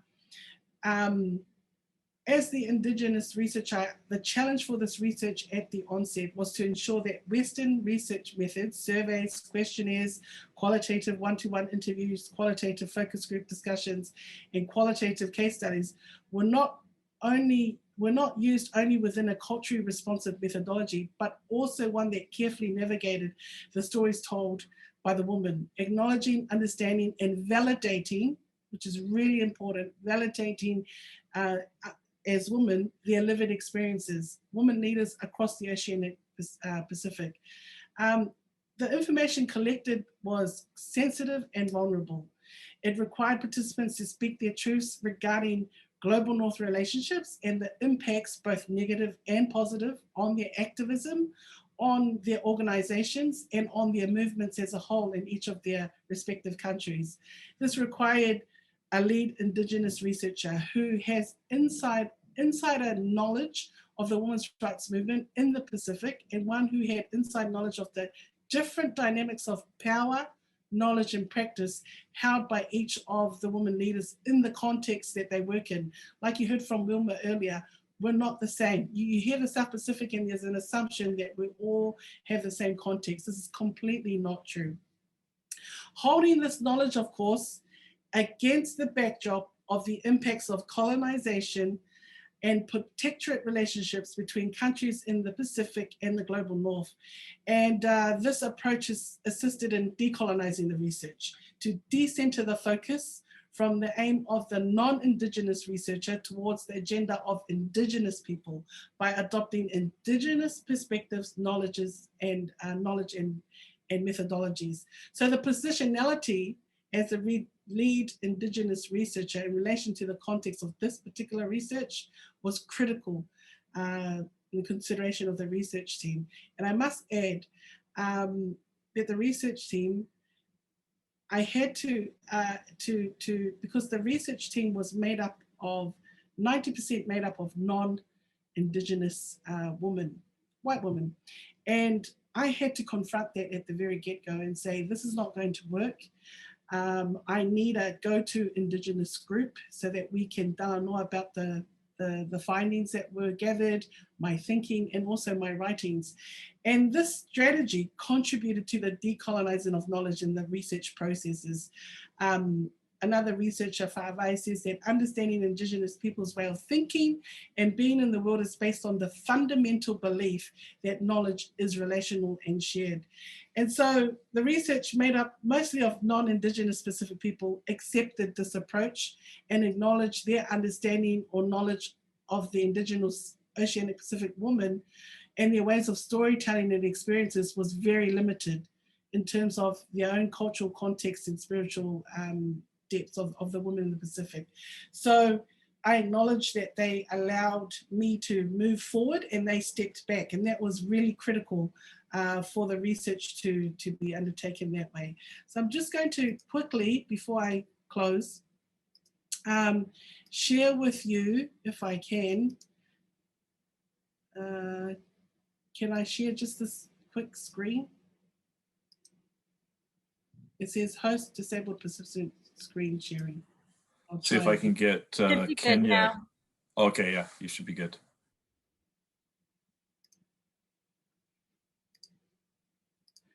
So that was like the kind of the, if you can you see that? This is kind of what came out of the 35 women leaders from across the Oceanic Pacific. 4 key elements of developing equitable partnerships and achieving empowered relationships based on this whole process of decolonization. So enable global self-power, agency and autonomy. Contextual sensitivity is critical. Decolonization and shared power, where we co-create, we co-design and have co-responsibility and co-accountability. That was very important. And I think the key cornerstone of the 4 elements is nurturing the va. Va means relationship, nurturing the space between relationships. So it's important that you not just be seen as a beneficiary of the funds, and or a recipient of the funds versus donor, or versus Global North organization who has all the resources, but that it's actually seen as a relationship of equality, a relationship where power is shared, and a relationship where the women's organization at the end of the, the other end of the stick does not feel disempowered or has no power or has no ability to speak up and voice, where they think that, no, this is actually not going to work in our country. This is not going to work in our cultural context. This is the way we suggest we move forward, rather than sticking to a rigid kind of cut and paste from best practices that have happened, elsewhere in the globe. So I think that just sums up, what came out of the woman, and hopefully it'll add to our discussions later on. Thank you. Malo apito. Malo for that, Ofa.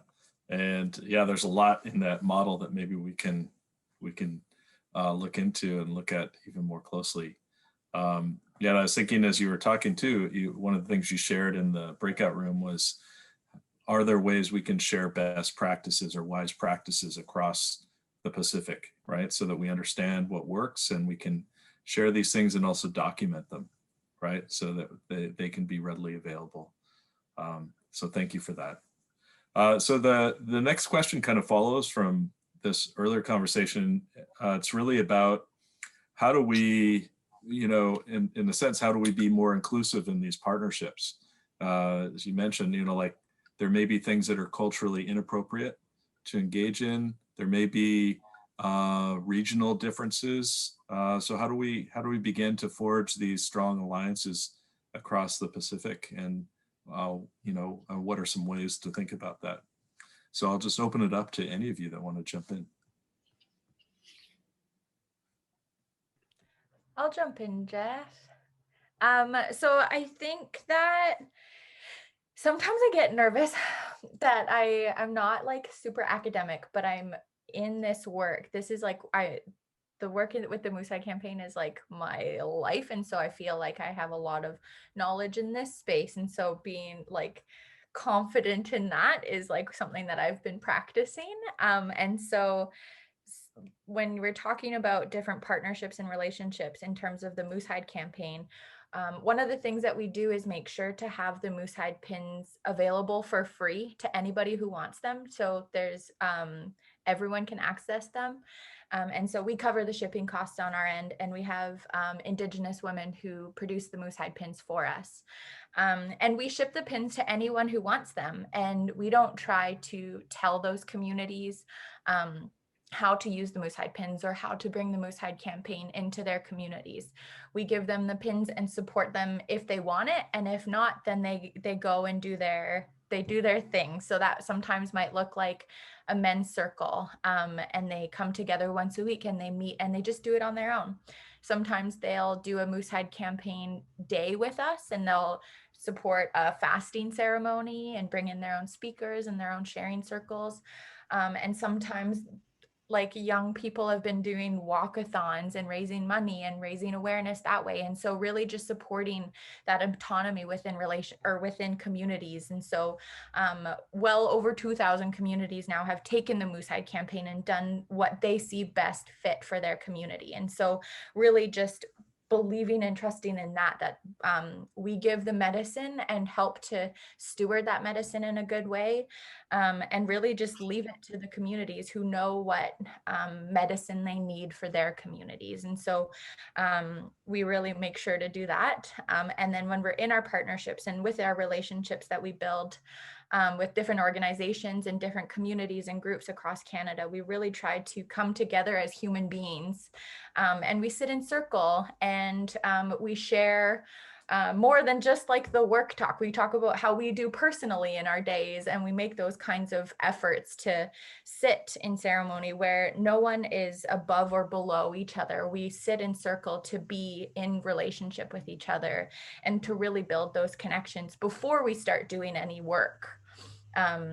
Well, that is the work. We do work and then we do work. And so really bringing people into that humanity side of it is really important for us. And when we do partnerships or work with different organizations, we really try to get them to look internally within their own organizations, bring the Moose Hide campaign pins to all of their staff and to all of their family and to their friends and to their places of faith.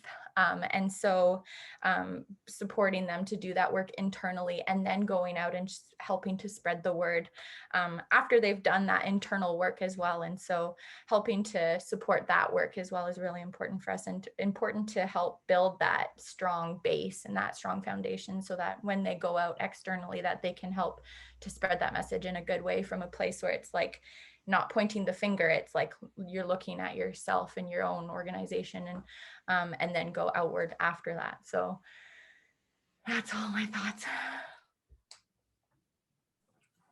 Amazing. What Yeah, bless you for that.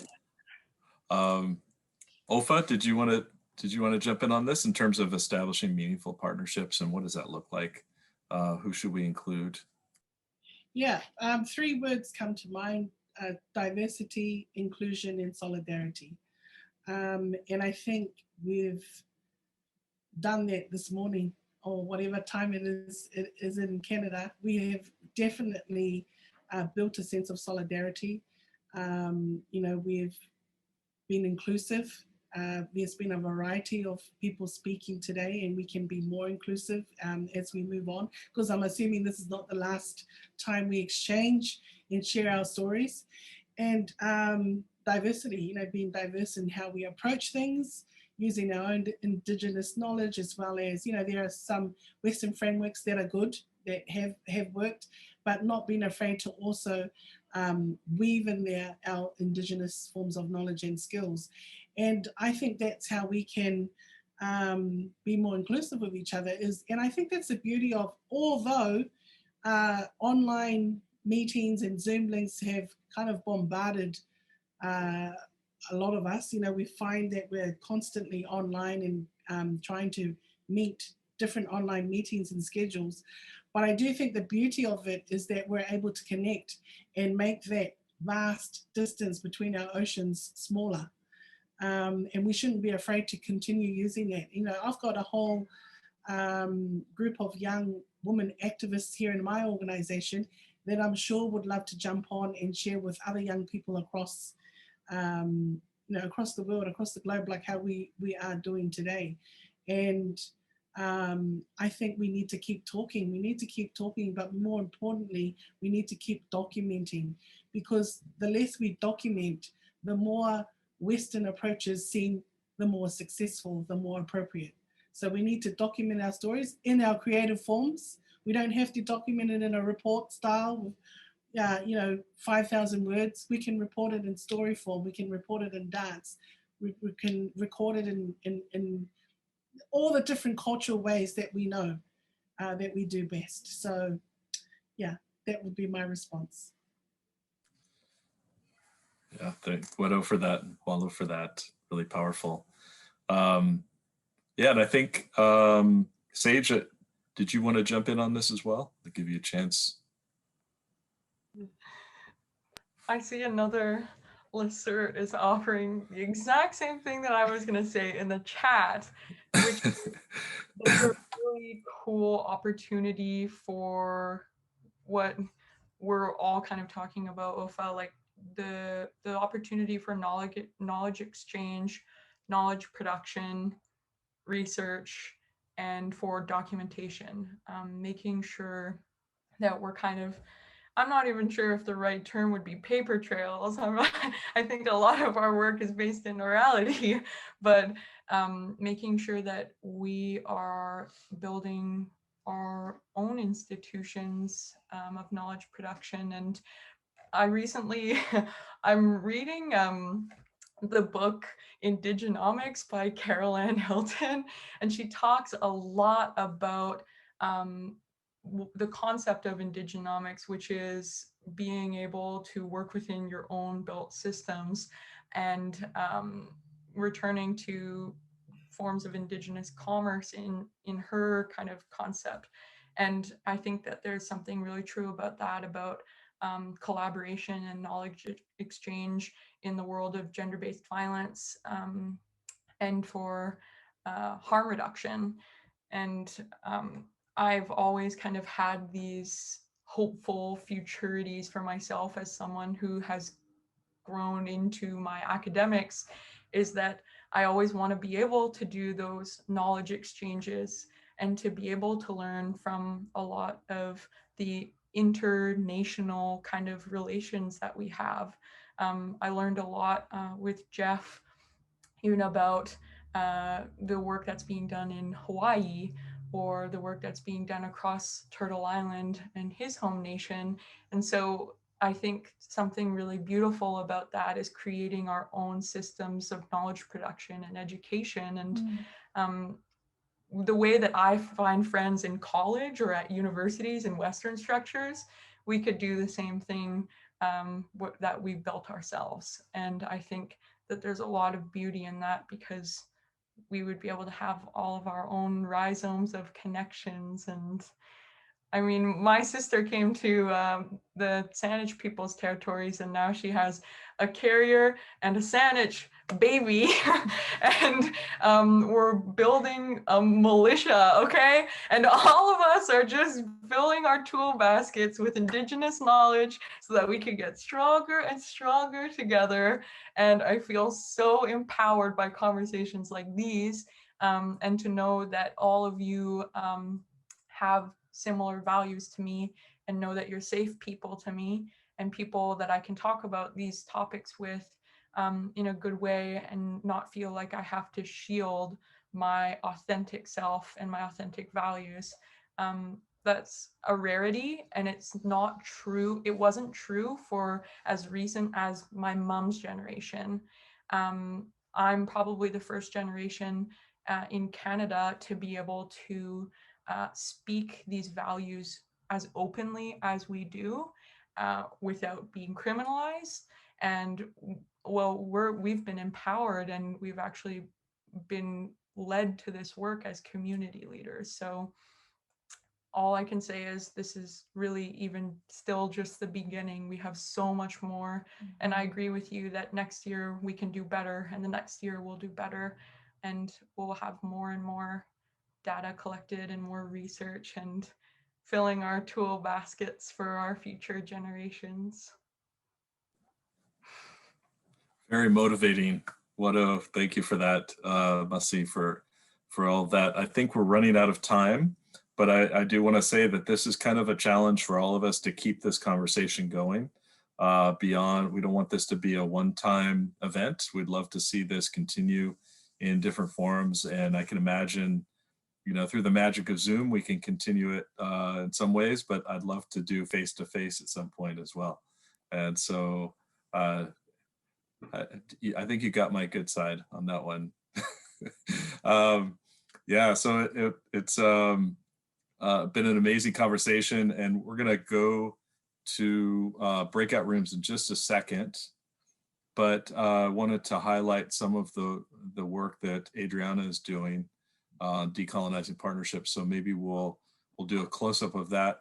Please, I guess I should have said that before, but please join me in thanking all of our panelists today. So Ofa, Raven, and Sage, awesome work, and so inspiring to hear about the work that you all are doing.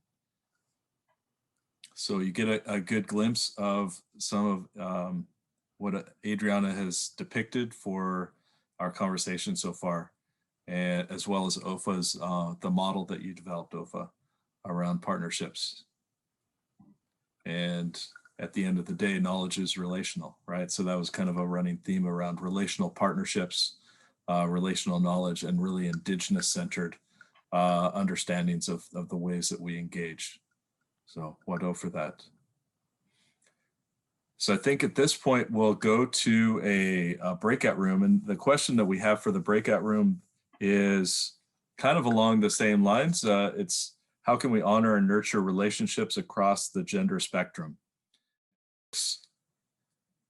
And I think what we'll do, we're going to take a 10-minute break just to kind of get up and move around. But I thought we'd have Adriana maybe show the work that she's been doing while we're in the breakout room. And so you could get a sense of a flavor of the conversation that we've been having.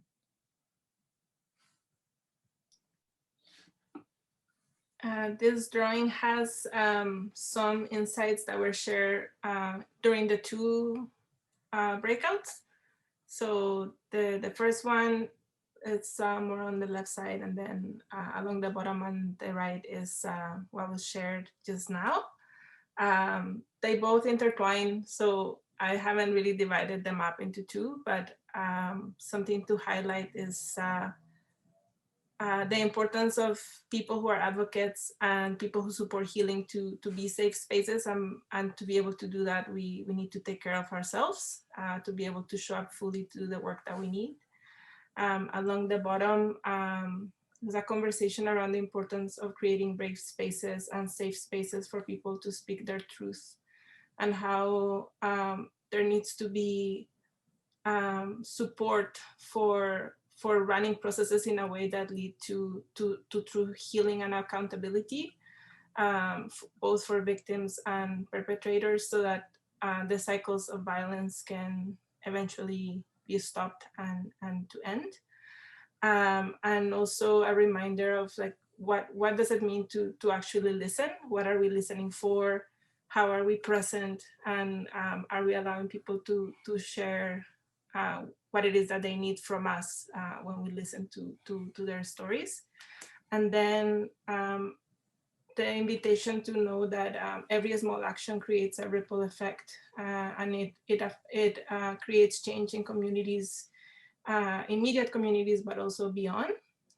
And that processes take time. So just breaking that, I don't know, the confines of our time frames to allow for things to unfold the way they need to. I might be adding some more things on this one. I'm gonna sit with it a little bit more, but yeah, thank you again for allowing me to be part of this space. Oh, wonderful. Thank you, Wado, for that. And yeah, just love seeing how your work unfolds throughout the conversations we've been having. So thank you for that. So let's take a short break. It's 5:23. So why don't we come back in exactly 7 minutes, and we'll try to stay on time. And we'll come back in 7 minutes. Just set your timer, and then we're going to come back to a drum song by Answer.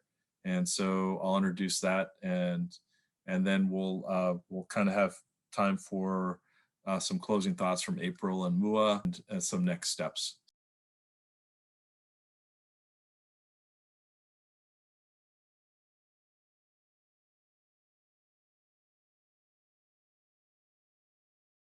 Right. So welcome back. And so we're going to share a song from Answer. So Answer stands for All Nations Strong Women for Education and Resurgence. And I've had the pleasure of hearing several of their songs. Really powerful group with nations from Nuu-chah-nulth, Mohawk, Mi'kmaq, Anishinaabe, Métis, Coast Salish, and Cree. And I think in this particular video, we're going to hear from Jessica, Alicia, and Nicole. So I think we'll share the video and bring us back in. Would like to thank the Lekwungen speaking people, the Songhees, and the Esquimalt Nation for allowing us to be on their beautiful territory, for welcoming us, and for giving us the permission for us to do ceremony here in their beautiful territory called Land of the Peas. What it's called today is Cattle Point. Many years ago, their people came over from Discovery Island to bring all their goods to sell in Victoria. Would like to thank the water spirits for bringing all the beautiful waves in to remind us about our culture. Grandfather Sun for shining down on us and bringing the ancestors in our shadows for us, so we'll always have our ancestors with us. The Standing Still people, the trees, for giving us all of the oxygen to breathe, because they are our breath. The flowers that teach us that we are all unique, yet beautiful. The four-leggeds that are our teachers.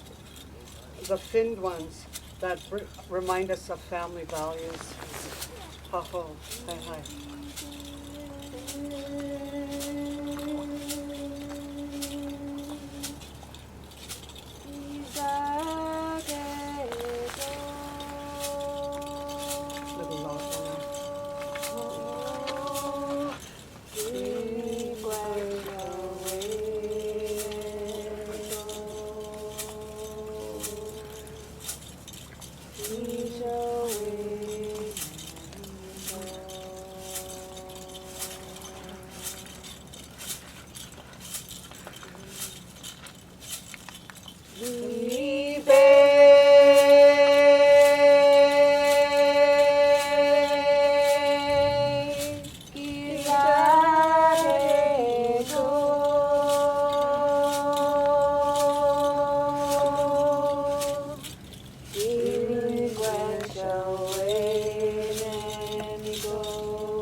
that was the Anishinaabe water song, and I learned it from my friend Lindsay Burrows. And basically, it's giving thanks to the water, asking the water to have compassion, and water is a very important element in Anishinaabe culture amongst a lot of cultures here on the coast, across Turtle Island. But in Anishinaabe culture, we have water walkers that pray for the water, and that's one of the songs that we sing to honor beautiful new day. Uklama ya tsuitsaks, he stakshitla tsuma as, tishat exuma, nu chalnathat, ukukma matuni. I give thanks for the permission for us to live here, work and play on the Songhees and Esquimalt lands. I come from the Tishat Nation, the Tishat tribe. My experience with healing through culture, it's vital for our healing in today's world. Because of the past traumas and the forced laws that were entrenched on all of our people, we have a lot of, we walk around today with so much trauma, and so much out of that trauma, breeds our behavior and our pain. And when I feel that when we introduce culture to our people, back to our people, it heals us on a level of with our soul and with our hearts. It helps us grow a really strong foundation of humility, gratitude, love, belonging, safety, trust. And with that foundation, we choose the positive, and it helps us choose positive and not the negative. In our daily lives, we wake up in the morning with news of suicides and of overdoses and untimely deaths. And with culture, we can smudge in the morning, we pray, we can sing a song, and we can do ceremony. And it really helps it strengthens our very being inside of us, because that is who we are, and that is what we go to when we need it.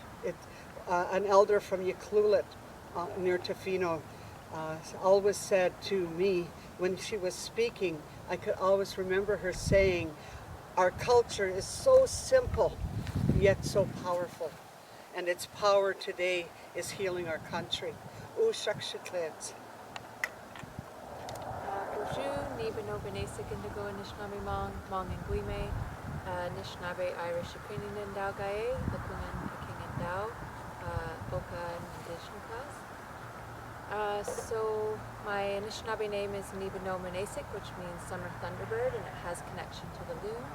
And my English name is Nicole, and I'm here on beautiful Songhees and Esquimalt territory. When I think about culture as healing, I think about how culture gives us, it's a constant reminder of something that's bigger than us, and gives us the strength to overcome hard things in our life. Also embedded in our governance and our laws and our stories and our songs is a constant reminder of how sacred we are. And I think it takes away those labels that have been put on us by outside society and instills in us our authentic selves, which is sacred. And it also is that reminder of the gifts that we all carry, and that when I look at another Indigenous person or another person, I'm always looking at them from a gift economy. Tansei, my name is Alicia Brown. I'm Swampy Cree from the Grand Rapids Nation in northern Manitoba on my mom's side and English on my dad's side. Culture as healing is something that is very near and dear to my heart. I recently completed my master's in social work, and part of my thesis well, actually the entire thesis was on the connection to culture for Indigenous social workers who experience trauma in their day-to-day work and also in their families through intergenerational trauma. Part of that thesis was composing a song that I would like to share with you today. It's a social worker honor song. There are Cree words, and the words loosely translate to walking gently, she defends children, all my relations, you are loved by me. Part of my project was reciprocity and that idea of giving back to community.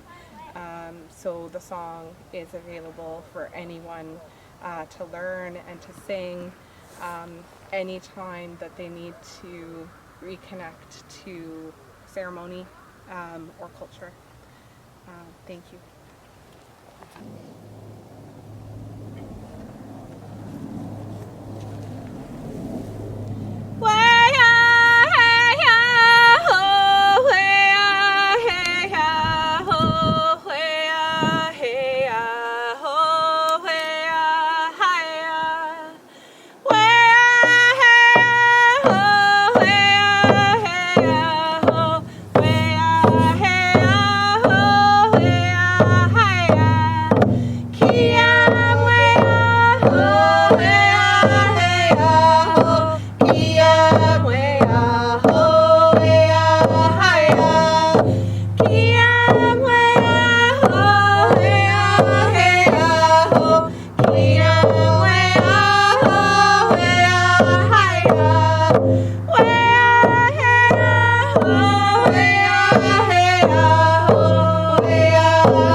For answer for such a powerful set of teachings and for the songs. Just always love hearing them, and especially when they're all around the big drum. So thank you for that. And so I'm going to turn it over. I know that the time is getting late, so I'm going to turn it over to Pacific Peoples Partnership President Mua and the Director April to share some closing thoughts and to kind of take us to the next steps.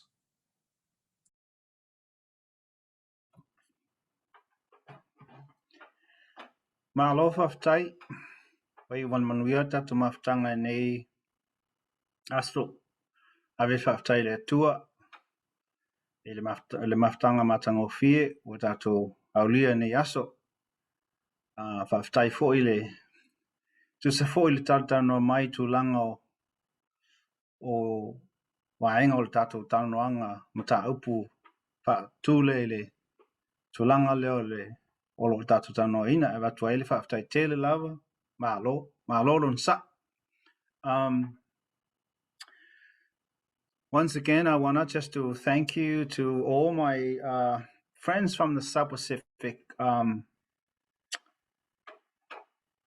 Malo, Pito, Ofa, Kirana, Bulavinaka, my friend from Fiji, Duro, thank you. Kia ora, Marie, from New Zealand, thank you so much. And Faftai, for my part here, a little island here in Saanich. I do want to acknowledge the territory I live here, the Saanich territory. It's been a blessing being part of the community here, as well the acknowledging of the territory, the Lekwungen people, where our organizations are. So these are a very important part of we all as a group, not just here in Saanich, but also in Victoria.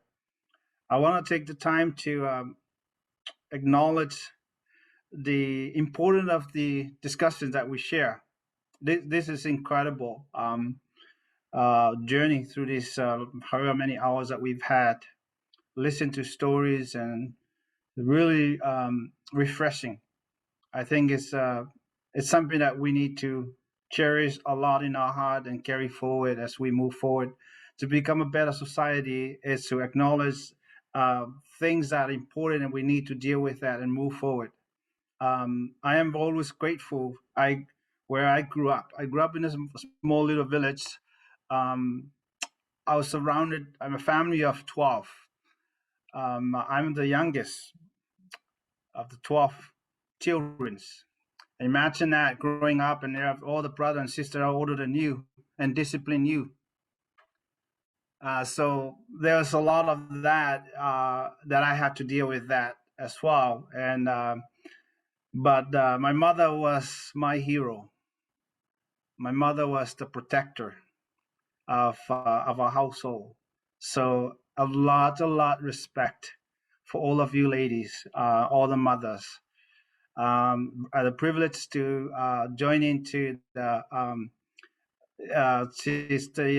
what do you call a lot of gathering that we focus on youth and the work with Sage and Raven doing the Musai campaign. I had the privilege to be part of that and fast with the men's.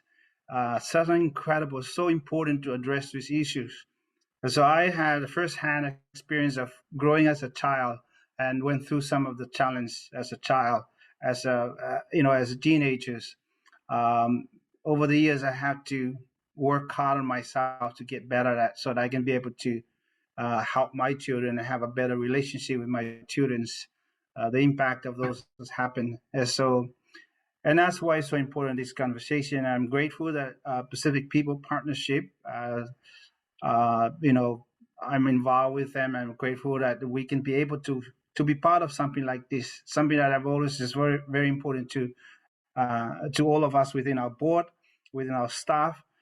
Our connection to the South Pacific. I know a little bit the stories of the South Pacific. Many Pacific Islanders do have such a struggle dealing with violence against women and children. It's been growing up, as we've seen as men, strong warriors. We don't back down any kind of things. That's the mindset. I don't know whatever happened, and it's been always like that. I was told that men don't cry, and that is that's not so good, because we're not allowed ourselves to talk about our emotions. But my wife, married to my wife, has helped me over the years to deal with some of that, allowing myself to be able to talk about my emotions. And so this is hit home a lot to me. It was a hard conversation, but it's also part of my journey, part of my healing as well. And I'm so glad that we can do this together. And I'm just so grateful for Jeff and the rest of the staff and April and the rest of you guys that have worked so hard to bring this together. And I'm just so proud of you all. And it's such an important subject that we need to continue to talk about it. And we need to see healings take place to all of us, especially as men. And as we walk in our journey to be able to free, to be able to overcome some of those challenges that we've had as we've had effect on us. So I'm just wanted to share that with you in our language of Te Tele Lava. If I'm in real to te to tato maftanga in the yaso. So way to go, you guys. Thank you for all you have shared, all what you shared today. It's very just so special, and it's in my heart. And I wanted to be able to tell those stories. I'm continuing to tell the story to my children's stories that will have a positive impact to my children. So just wanted to finish with that note, and I just want to I wanted to express those my appreciations, especially my friends from the South Pacific. Just looking forward to work with you. Continue on with the work that you're doing. You're doing so well, and hopefully other Pacific Islander will join us as we journey forward. As we want to make sure that our stories are shared and be able to help other communities in the South Pacific. And I'm just so glad, I'm honored to be part of the First Nations community here, walking with elders and young people. I'm just blessed. Even though, I'm just carrying all the culture that I can get, as much positive in me, and be able to run with it and be able to share that experience. So I just wanted to share that with you. Thank you once again for After Manuel Tua. Thank you so much, Mua. Well, my heart is full, and I just have to say this has been a wonderful, wonderful day. I'm going to provide some words of gratitude to a few of the people that made this happen, and I'd like to just maybe start by thanking Elder Dr. Skip Dick for setting the tone for us today. He's such a treasured part of our community here. And it meant a lot to have him open and, and to set the tone that this is a sharing that we're doing together. And then also just to our friends in Fiji, thank you for bringing the concept of Talona to us, of sitting together equally in a circle where we could share. Thank you to everyone that contributed to what this Pacific Healing Circle has become for all of us today. In particular, we want to thank the presenters, Raven and Sage Lacerte. Thank you so much for your incredible youth and enthusiasm and hope and just the promise of what is possible with our youth. Like, seriously, I think that there was a few of those going on. And then Lorelei, I have to say, that touched my heart so much. What you're doing with Butterflies of Spirit, with the people that you're working together with to raise awareness and honor, the women that have been lost and the missing and murdered, and and also your important words about healing and about keeping yourself whole in this process and not losing yourself, in the process. I'd also like to thank our North American friends at Answer Drum Group, Jessica, Nicole, and Alicia, for their cultural sharing. It just helped to center us, and it's for our friends in the South Pacific.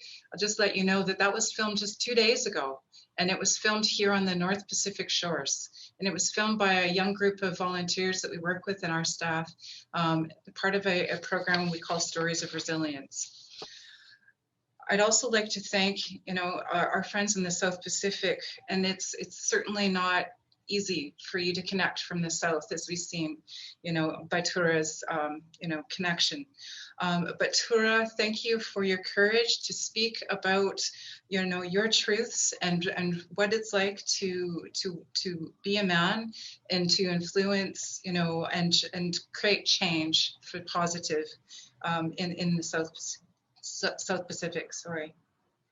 Wilma, thank you so much for the work that you shared about being in community and about being community in a good way. And also those intricacies that we need to think about when we're doing counseling and working in communities with vulnerable peoples. Ofa, we can't thank you enough. It has been an absolute delight for us to be partnering with you. We are so amazed and inspired by the work that you are doing with your organization, but also within your research and trying to change systems. That is absolutely key. And I'd also like to just, you know, mention that, you know, the challenges that our friends are facing in the South Pacific, which we face in different ways up here, are sometimes compounded. And one of the things that I just wanted to bring up is that OFA was a solid partner right from the start. We've been working with her for at least 6 to 8 months, somewhere around there. And I think one of our first meetings, she wasn't even able to attend because her country had just been hit by a cyclone and it had destroyed her office. So when you think about those kind of added complexities and still trying to do the work in community, you have to really hold up your hands in respect. So aside from that, OFA, we are just inspired by the work that you're doing in community, doing the remote counseling in the outer islands. This, you know, this day happened because of the team that came together. We've been very fortunate to be working not only with the Women and Children Crisis Center, but also with CIRCLE for quite a while. CIRCLE, the Center for Indigenous Research and Community-Led Engagement, underneath the leadership of Dr. Jeff Corntassel, who has been an absolutely amazing partner. We've been working on knowledge mobilization and sharing initiatives for at least maybe 7 years together in his work at the university, but also for a time on our board. So this is hard work when we can connect people for this kind of sharing. Jeff's team, including Kenya, who did absolutely amazing on the technical and protected us from, you know, kept this space safe. So thank you so much for that. And also to Jacqueline, who's an associate with CIRCLE. Thank you so much for moderating and doing such an incredible job, and as well to you, Jeff. To our PPP team, Lorna, thank you so much. One of our board members who's really been instrumental in setting up our partnership with OFA's organization, including Ruby, who couldn't be here today, but also Mua. Thank you for always being there. So your leadership and support in helping us connect our communities is always heartfelt, and we are so appreciative. I'd also like to just commend Aggie on our team for all the work that she did with Kenya behind the scenes, pulling these programs together. To Peter, who's not able to be with us right now, and to Ben, who's one of the young students that went and helped with the filming the other day. I'd also like to thank some of the people that contributed to today, which actually we had a representative from the Canada Fund from Local Initiatives with us, who shared some heartfelt work about her own experiences. And also Tamalpais Trust, who supports a fair amount of our work about decolonizing philanthropy. And so we're very happy to have them here as well. Adriana, the designs that you've done throughout this session are absolutely stunning. And I know that you're gonna have an opportunity to talk to this shortly, but it's so incredible because we don't all have the same language, but how you've presented this helps to capture the essence. And we're so pleased. So I guess in closing, I'd just like to also thank Alicia from Answer for her social worker honor song. That just filled the heart. And just to, sit with those words that she said about walking gently, she defends children and families. So it's been a really amazing session, and we're honored that you felt safe enough to be with us in this space. Jeff, I know that you also had a presentation. I don't know if you want to do that now. Okay. Sure, I'll do that. Thank you so much for your good words, Mua and April. And it's always such a pleasure to work with both of you and your team. And it's, you know, we talk about decolonizing partnerships. That's really what we're doing. And I look forward to continuing that good work. So malo wado for that, that heart work that you all do. And yeah, thanks to all the panelists and to all the participants, all the people that made this happen. And you've laid out all the people that have really had such a key hand in this. I was going to say Christina Scott as well for holding it down in the chill out room and for creating these safe spaces. So so the presentation is really, sadly it's virtual, but I don't know if you can see this. I'll try to, so this is a paddle print. It's Shwalakwa, is my best Sanchathan that I can do. It's by Tomasing. So Chaz Elliott Jr. Did this one, and it's really called Family. And so we wanted to present this to each of the panelists for today. And so you're going to each get a print. Some of them will be ochre, some will be black, but it's really to symbolize that partnership that we've talked about and the ways in which we're connected through the Pacific, and the ways that we're connected not only with the water, but with the work that we're doing, the paddling, the heavy lifting, the work that you all are doing on a day-to-day basis. So we're pleased to offer this to you, and it looks way better in person.